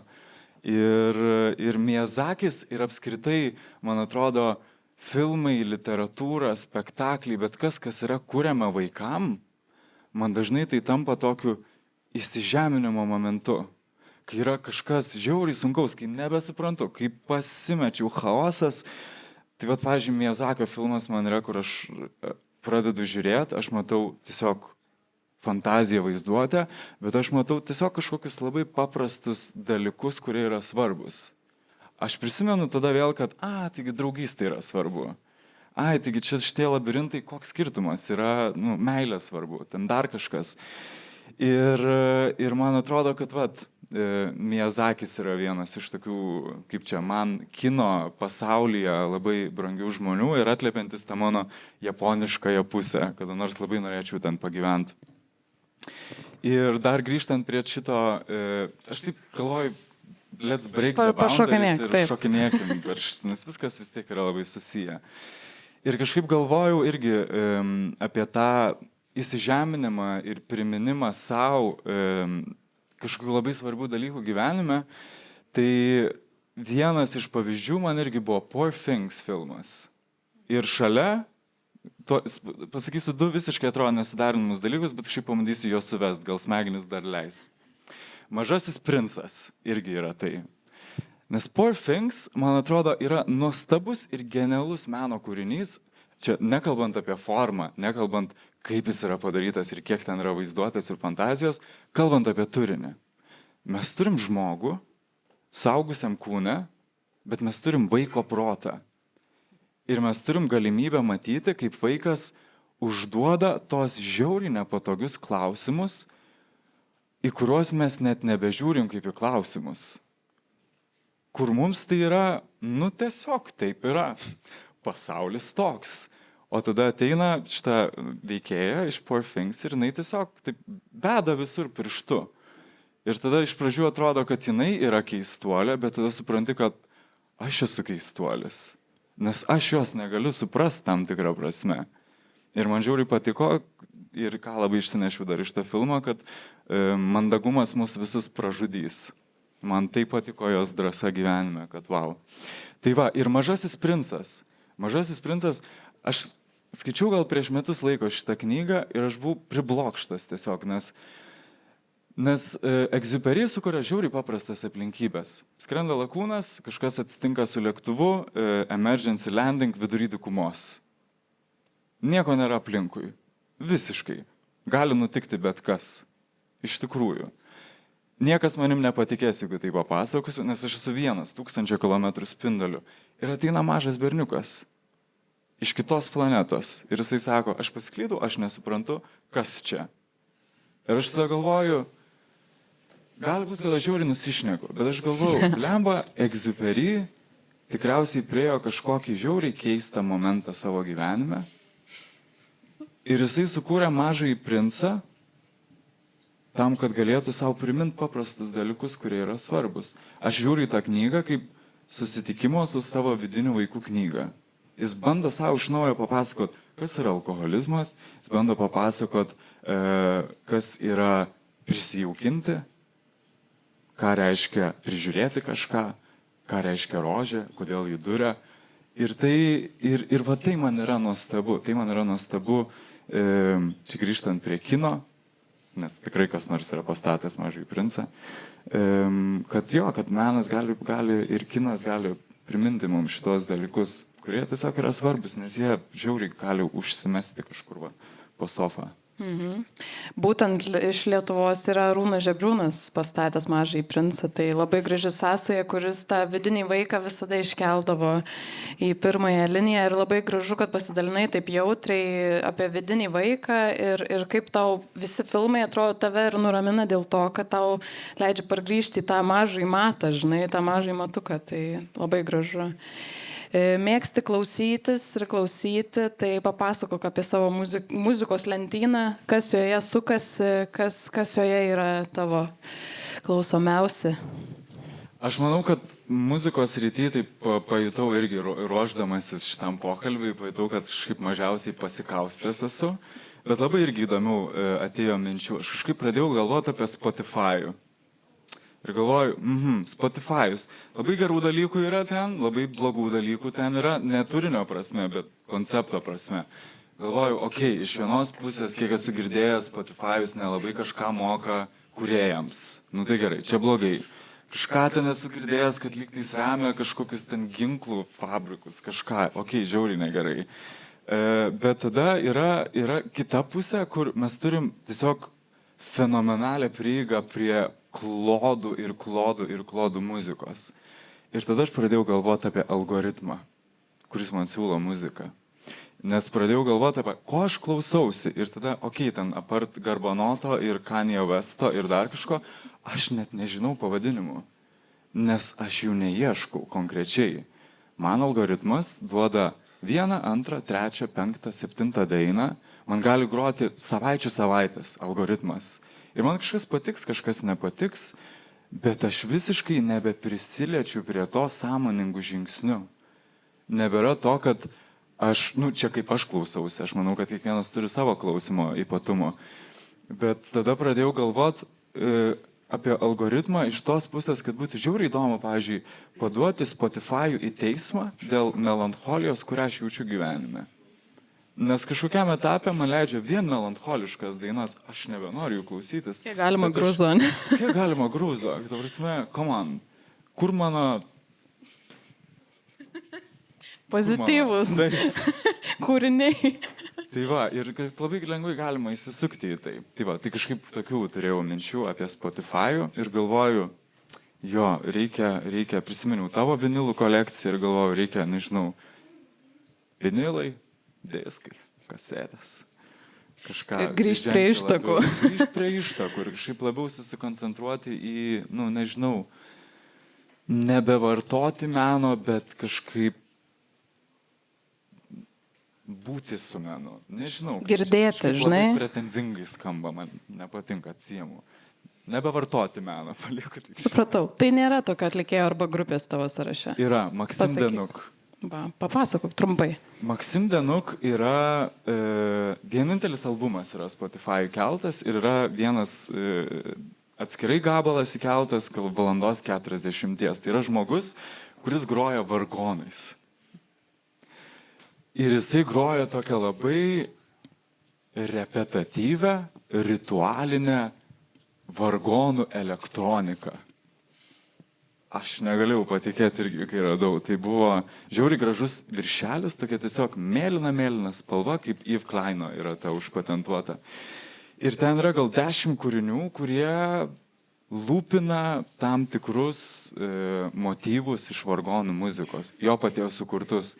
Tai nežinau, man tai tapo gal metus laiko savo gyvenimo soundtrack, ir tai visur tinka, tu žiūri lempą ir tie vargonai.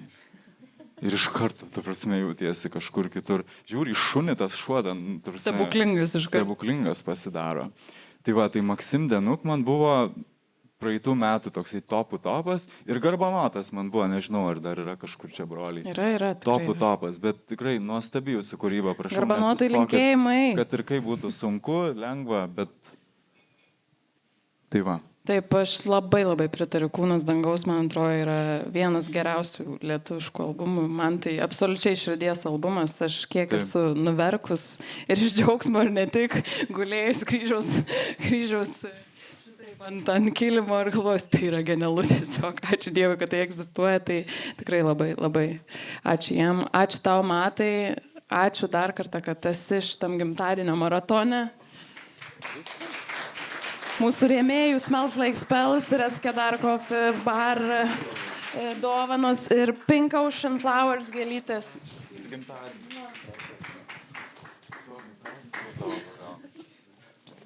Nepabėg. Foto. Tai labai didžiulė garbė man pristatyti. Paprastumas, vidinė kultūra, žemiškas būdas, gera energija, subtilus humoras ir nuoširdi daugelį papirkusi šypsena. Šiais metais atstovauti Lietuvą Eurovizijoje vykstančioje Švedijoje išrinktas Sylvester Belt, kurio raudonai mėlynas muzikinis virusas daina Luktelk apskriejo visą pasaulį. Judinti petį, pasukti galvą, kartuoti priedainį ir tarti Luktelk, Luktelk. Bando visi, kuriuos užkabina ryškus dainos motyvas. Daina nuo pat išleidimo įsilaikė pirmoje Lietuvos Spotify topo viršūnėje. Tai garsiai šiltais plojimais pasitikime Sylvester Belt.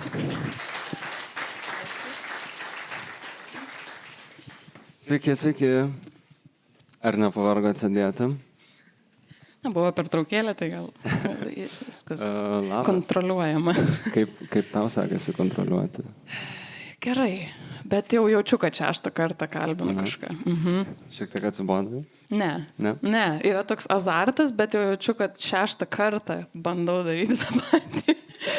Tai papasako, kaip tu jautiesi po šito viso maratono Eurovizijos vakarėlių, preparčių, kas iš vis, koks uraganas tavo galvoje zuja, ir tikiu, kad yra ir sudėtinga priepti tokį tempą, tokį dėmesį tiek žmonių, tiek energijos gautos, tai šiek tiek papasako, kaip tu dabar jauties. Jeigu papasakočiau, kas dedasi viduje, turbūt nelabai įdomus pokalbis būtų ir labai greitas turbūt. Iš tiesų tai tikrai sudėtingas laikas, bet tas visas džiaugsmas ir tiek daug įdomių dalykų, kuriuos darome, kažkaip nurašo visus tos nuovargius, nedamiegojimus, slogas ir visas emocijas negatyves. kadangi, nu, tiesiog labai daug įdomių dalykų vyksta ir, nežinau, būtų tiesiog nusikaltimas turbūt verkti, kad pavargau, kad nedamegojau, tai manau tiesiog viskas labai greit prabėgs, tai stengiuosi fokusuotis ties savo tom mintimis, kad vyksta tiesiog labai gražus dalykai.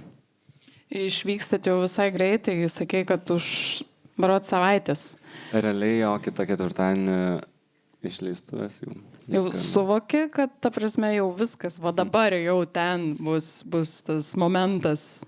Taip kaip po finalo nepavyko suprasti, kad visą tai tikra, tai iki šiol nelabai dar ir pavyko, tiesiog toks įkritau į duobę ten kažkur ir apsimeskim, kad čia viskas normalu yra ir važiuojam jo. Tvarkoju, tai pradėsim nuo muzikos. Žinau, kad turi tokį savo širdžių karalių, bet būtų įdomu sužinot, gal turi dabar kažkokį labai tikslų kūrinį arba albumą, kuris tau padeda būtent šitam visam maratone suktis, tau padeda, žinai, tokios suteiks stiprybės, veržlumo, tikėjimo savimi. Kas yra pas tave muzikoje? Šiaip labai džiaugiuosi, kad Matas prieš tai sakė irgi, kad su tais kažkokiais nėra kažkokio konkretaus žmogaus, atrodo, man labai sudėtinga visą laiką rinktis kažką mėgstamiausio, tai atrodo dažniausiai nenuoširdu iš manęs, kadangi aš toks momentinis labai žmogus, man jeigu žiūriu kažkokį filmą ar kažką, aš tuo metu surezonuoju, man kažkokia emocija ir viskas tiesiog praeina, paleidžiu, kitas filmas ir taip sukasi kažkaip, nėra daug tokių dalykų, kurie užsifiksuoja tam visam gyvenimui. Aš nežinau, ar tiesiog nubukusios mano emocijos, ar kodėl taip yra. Bet lygiai taip pat ir su atlikėjais, su muzika yra taip, kad aš toks labiau kūrinių gal žmogus negu atlikėjų. Man dažniausiai nepatinka visi albumai, ta prasme visos dainos albumuose, dažniausiai patinka viena ar kelios dainos, tai todėl kažkaip nefokusuoju savo dėmesio tiek ties kažkokiais konkrečiais atlikėjais. Daugiau tiesiog, kad išgirstu kažkokią dainą, ar kažkur nusišazamini, ar kažkas parekomenduoja ir dažniausiai tiesiog ta daina lieka su manimi. Bet nepaminėti Troye Sivan, mano dievaičio, turbūt irgi būtų nuodėmė. Legalu. Legalu tiesiog. Nežinau, kas yra su juo. Bet nuo paauglystės tiek viskas rezonavo ir jisai ten video kurdavo ir kažkaip kaip jis bendrauja ir su žurnalistais ir kaip jis kuria, išleidžia į pasaulį savo vizualinius visokius dalykus. Nežinau, kažkas yra tame žmoguje, kas žavėjo nuo pat pradžių iki pat dabar. Ir turbūt toks vienintelis, kuris kaip žmogus, nežinau, ką jis galėtų išleisti, kad man nepatiktų ir sakyčiau, neklausyčiau, nežinau. O pameni, kaip jį atradai, kokiu būdu tave jisai pasiekė? Įdomus klausimas. Turbūt YouTuberis, kai jisai buvo paauglystėje, mano guilty pleasure būdavo žiūrėti tokius visokius ten australus, britus vlogerius, kurie ten tarpusavį bendraudavo, kažką nesąmonės iš tiesų darydavo, tikrai neleisdavo turiningiausiai laiko. Bet kažkas yra, tiesiog žiūri, atrodo, turi gal draugų, gal nežinau, kažką užpildo tavo gyvenimą, tai turbūt taip ir jį atradau, kažkoks užkabino kažkas, ką jis ten kalbėdavo. Tai toks pirminis tas patrauklumas ir buvo, ar ne pats žmogus kaip asmenybė? Taip, visiškai taip, aš nežinau iš tiesų, kad jisai dainuoja. Ai, tai pirmiausia iš vis atradai kaip žmogų, o tik po to muziką. Ir tada žiūriu, ir tą daro, ir ten filmuose aktorius pasirodo nuo vaikystės, tai su kiekviena diena tik dar labiau žavėjo ir visapusiškai, taip kažkaip nežinau. Ir esi buvęs jo koncerte, net nebejoju. Nu, koks per klausimas, ar esi buvęs koncerte? Kelis kartus. Šiaip tai kaip tik po Eurovizijos keletą savaičių jo koncerte Lisabonui planuoju atsidurti. Esu buvęs gal 3. Ir kaip įspūdis? Labai fainai. Pats pirmas buvo dar toks kuklus. Jisai dar tik pradėjo savo kaip jau atlikėjo karjerą, nusprendė nebebūti vlogeris. Ir buvo tokiuose kaip naktiniuose vos ne klubuose labiau, ten nedidelės tos auditorijos, bet vis tiek sugalvojo daryti turą per visą Europą ir per pasaulį, kad ir mažose vietose. Tai buvo labai jauku, buvau pačioj pirmoje eilėje, toks šalia tokių mergaičių. Tai jam nepamatyti manęs tikrai nebuvo šansų. Ir buvo tiesiog, iki šiol tą akimirką atsimenu, to 5 mano gyvenimo. Aš prieki Danijų filmuosiu tą savo plytą telefono ir dar ta plyta telefonas buvo įdėta į plytinį pakrovėją. Ir aš į ten pusę koncerto filmuoju žmogų, gal tiesiog atsibodo žiūrėti į tą telefoną mano. Ir per vieną dainą visi žmonės buvo pasidalinę tokius plakatus, eilutė iš dainos ir visi pasidalino ir iškėlė ir taip jam ten labai cute. Ir jis paėmė mano tą telefoną man iš rankos ir tiesiog nufilmavo visus. Nu tai turiu dar tą dėkliuką. Po rėmeliu turėtų būti muziejinė vertybė, žinai. Jo, susipažinom su jo mama dar tam koncerte. Tam koncerte? Aha. Wow. Tiesiog apsikabinę šokom per paskutinę dainą. Super.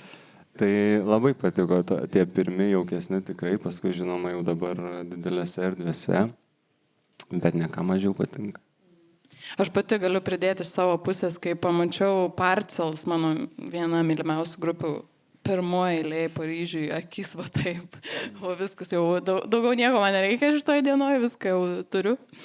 Kažkas yra, man tokia, nežinau, atrodo, kad toks pauglistinis labiau gal dalykas, kai esi apsėstas kažkokio atlikėjo, bet man nesibaigė ta paauglystė. Manau, bus viso gyvenimo atlikėja, žinai. Turbūt.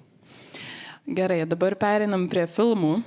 Ar stebi filmų pasaulį, ar esi toks filmų iš vis žiūrėtojas, vartotojas, ką mėgsti žiūrėti, kas yra tavo laisvalaikyje, žinai, kokie filmai, gal turi kažkokį mėgstamą savo serialą, nežinau, režisierių, kurį labai sekėjo, žinai, kūrybą, lauki sekančio filmo.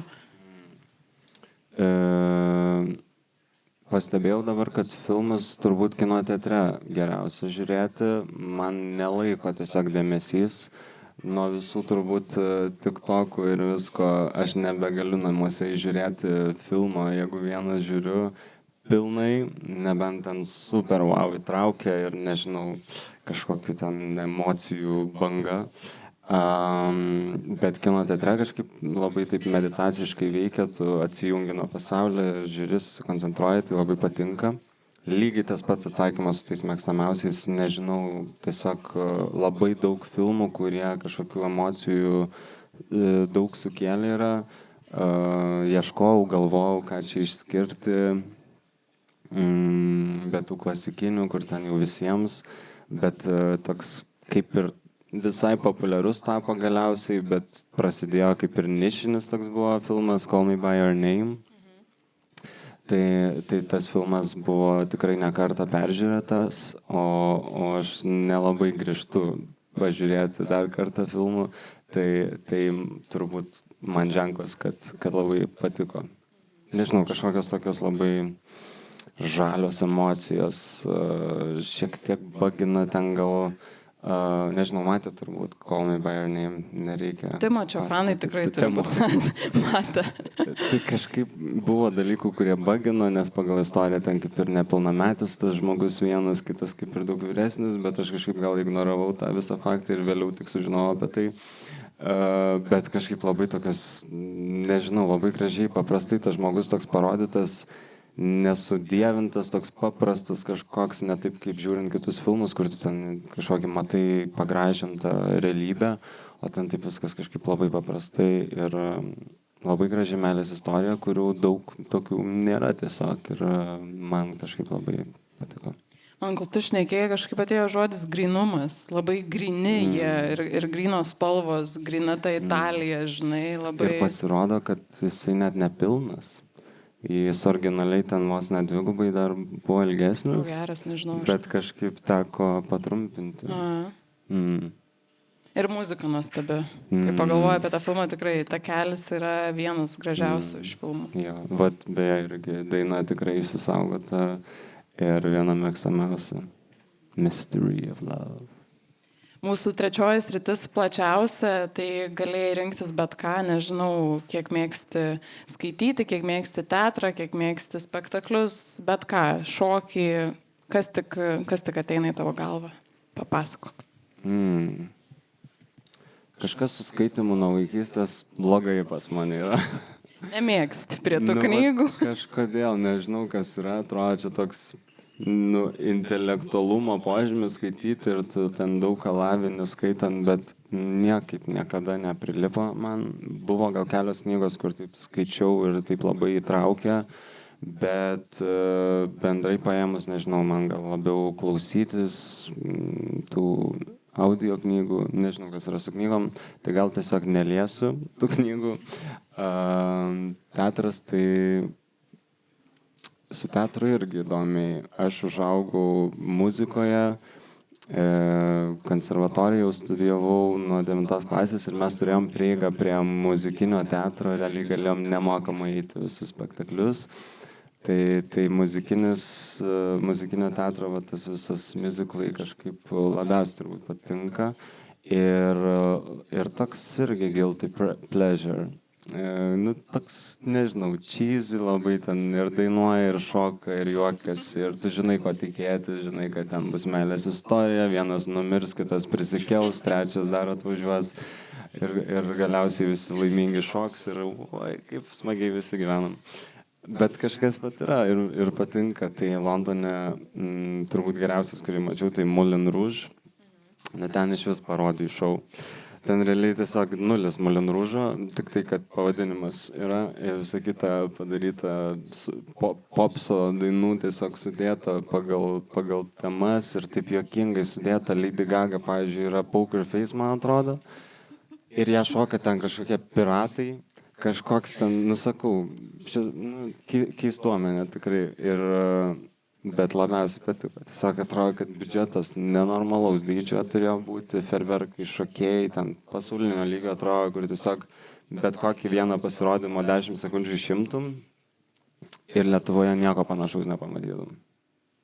Toks, vat. Stiprus toks įspūdis. Bet Lietuva turi kitų stiprių pusių ir vieną prisiminiau, net nežinau, kaip tam vadinasi, net ne spektaklis, ten toks performances spektaklio būdu Respublika. Ar teko? Teko. Tai gal padėsi man papasakoti, nes labai sudėtinga apibūdinti. Nežinau, ar teatras reiver elektronikoje, ar atvirkščiai elektronika teatre, kur tu pasineri tokiom 5 valandom, 4 gal. Į tą veiksmą. Tai labai net. Kino klasteryje veikiantis dalykas, jį labai retai rodo, bet... Nežinau, ko tikėtis. Tiesiog viena pažįstama ten sugalvoja, kad tiesiog gimtadienis jos buvo tą dieną ir nusprendė tiesiog pasikviesti žmonių. Ir ten vaikštai, tiesiog random vyksta kažkokie performansai, ten pirtis yra tokia, paskui pertraukas reivo, tiesiog pradėjo groti ir visi tokie. Čia nacionalinio, beje, dramos teatro, jeigu kažką. Ten toks kaip socialinis kažkoks eksperimentas buvo, kad susikūrė bendruomenė ir jie patys ten iš savęs kažkaip turi pinigų maistui ir, žodžiu, visą kitą patys gyvena. Aha, jie buvo išvykę, kad sukurtų ir ten aktoriai ir sriubą patys verda. Nu, žodžiu, gali net Zinsko sriubos pavalgyti. Nu, žodžiu, įdomus. Labai keistas, labai gali įdomus. pirti net eiti su aktoriais. Taip, gali pats įsitraukti kiek tik nori, ten tiesiog gali daryti, ką nori. Ir va, ta kažkokia laisvė ir nieks neįpareigojant. Nėra kažkokių, kad o dabar čia pirma dalis, dabar antra dalis, dabar visi eisim pertrauką šampanėlio atsigerti, dabar į tualetus. Karštų šokoladų. Ten įeini, išeini, kada nori, pusę praleidi, nepraleidi ir kažkaip labai keista, bet tas keistumas turbūt labiausiai patiko. Tai turbūt vienas geriausių, ką Lietuvoje taip užkabino. Žinau, kad labai saugai, vertini ir myli, manau, savo tą vidinį vaiką. Tai man įdomu, vat paauglystės įvardinai herojų, o kas buvo tavo vaikystės herojus? Kas buvo tau toks, nežinau, gal filmukas, gal filmuko kažkoks personažas buvo tau labai patinkantis? Kas vaikystėje tave žavėjo? Labai geras klausimas. Ačiū. nežinau, ar pavyks atsakyti, nes ant tiek sudėtinga toj vaikystėje buvo, kad atrodo, kad viskas ištrinta, užblokuota ir labai pavienius dalykus tik atsimenu.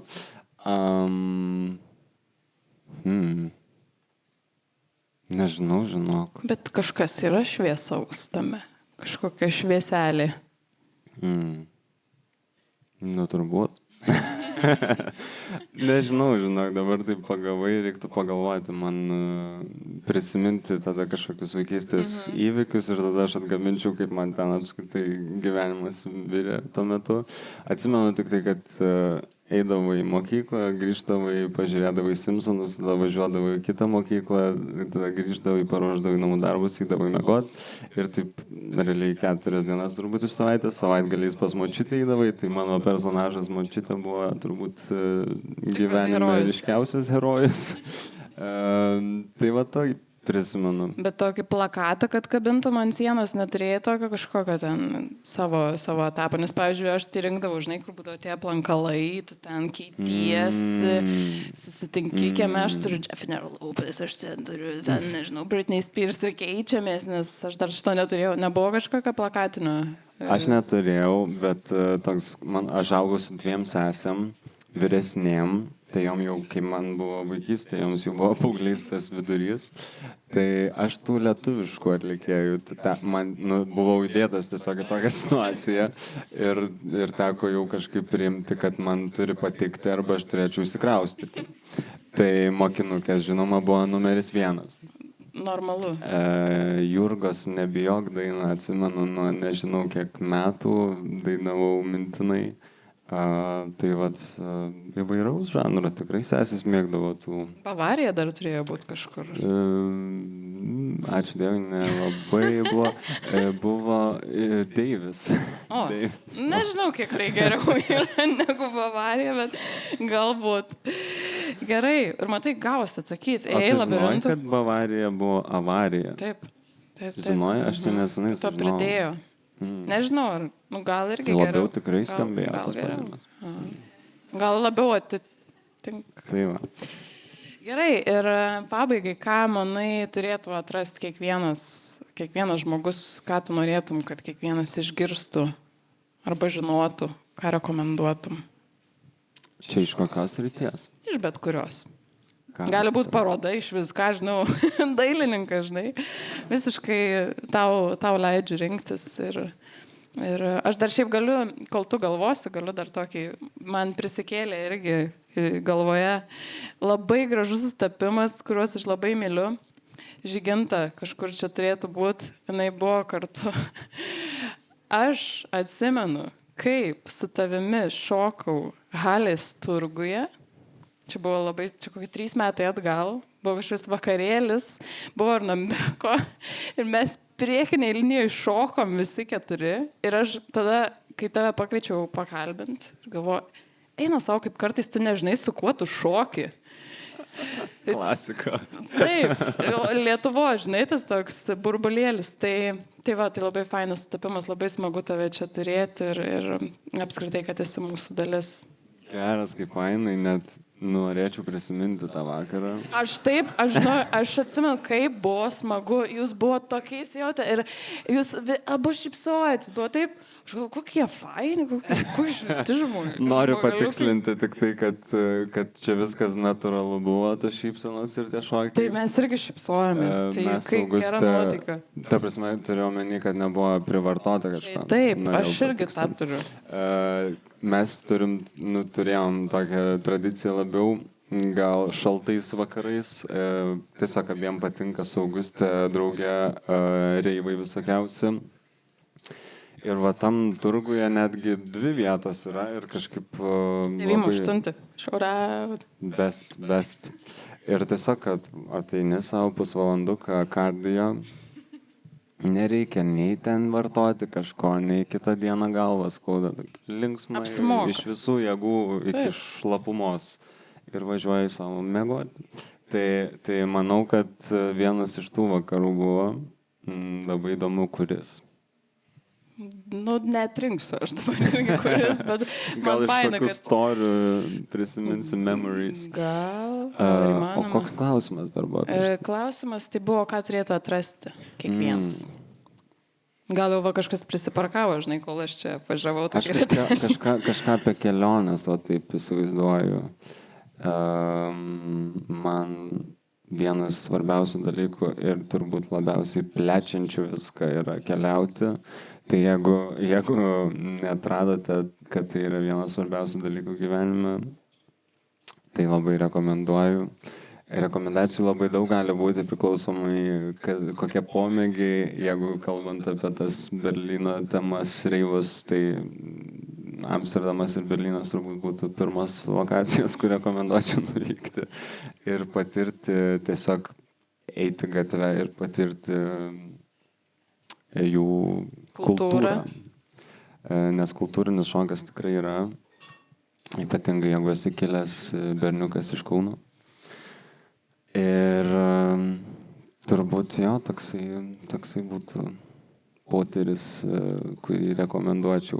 Nu, nes mes, manau, visi keliaujam at some point gyvenimuose kažkur, bet va tą tokį keliavimą, kuris arba tu vienas esi, arba su kažkuo, su kuo gali bet ką spontanišką sugalvoti, einant gatvę, tiesiog nueiti į kažkokią kavinę, kur sutiksi kažkokį žmogų, tada jis tau rekomenduos kažkur nueiti, tu ten nuvažiuosi, kažkas tau įvyks ir tokie va spontaniški dalykai labai labai daug gero atneša. Tai va tokia rekomendacija. Tai ačiū, kad pasidalinai. Man atrodo, visa Lietuva tikrai tave nuoširdžiai palaiko ir...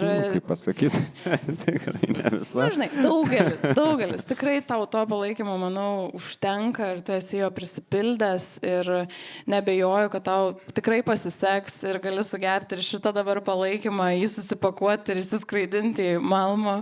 Tai kažkaip jo labai norisi tau palinkėti daug stiprybės, daug vidinės ramybės, daug tokių stiprių išteklių atlaikyti visą tą maratoną ir tikiu, kad viskas pasiseks, viskas bus. Ačiū labai. Puikiai. Tikrai prireiks, tikrai panaudosiu. Ačiū visiems. Labai malonu. Gerai, tai dabar dovanėlių metas. Smells Like Spells, žvakutės, Kedar kavutė ir aišku Pink Ocean Flowers gėlytės.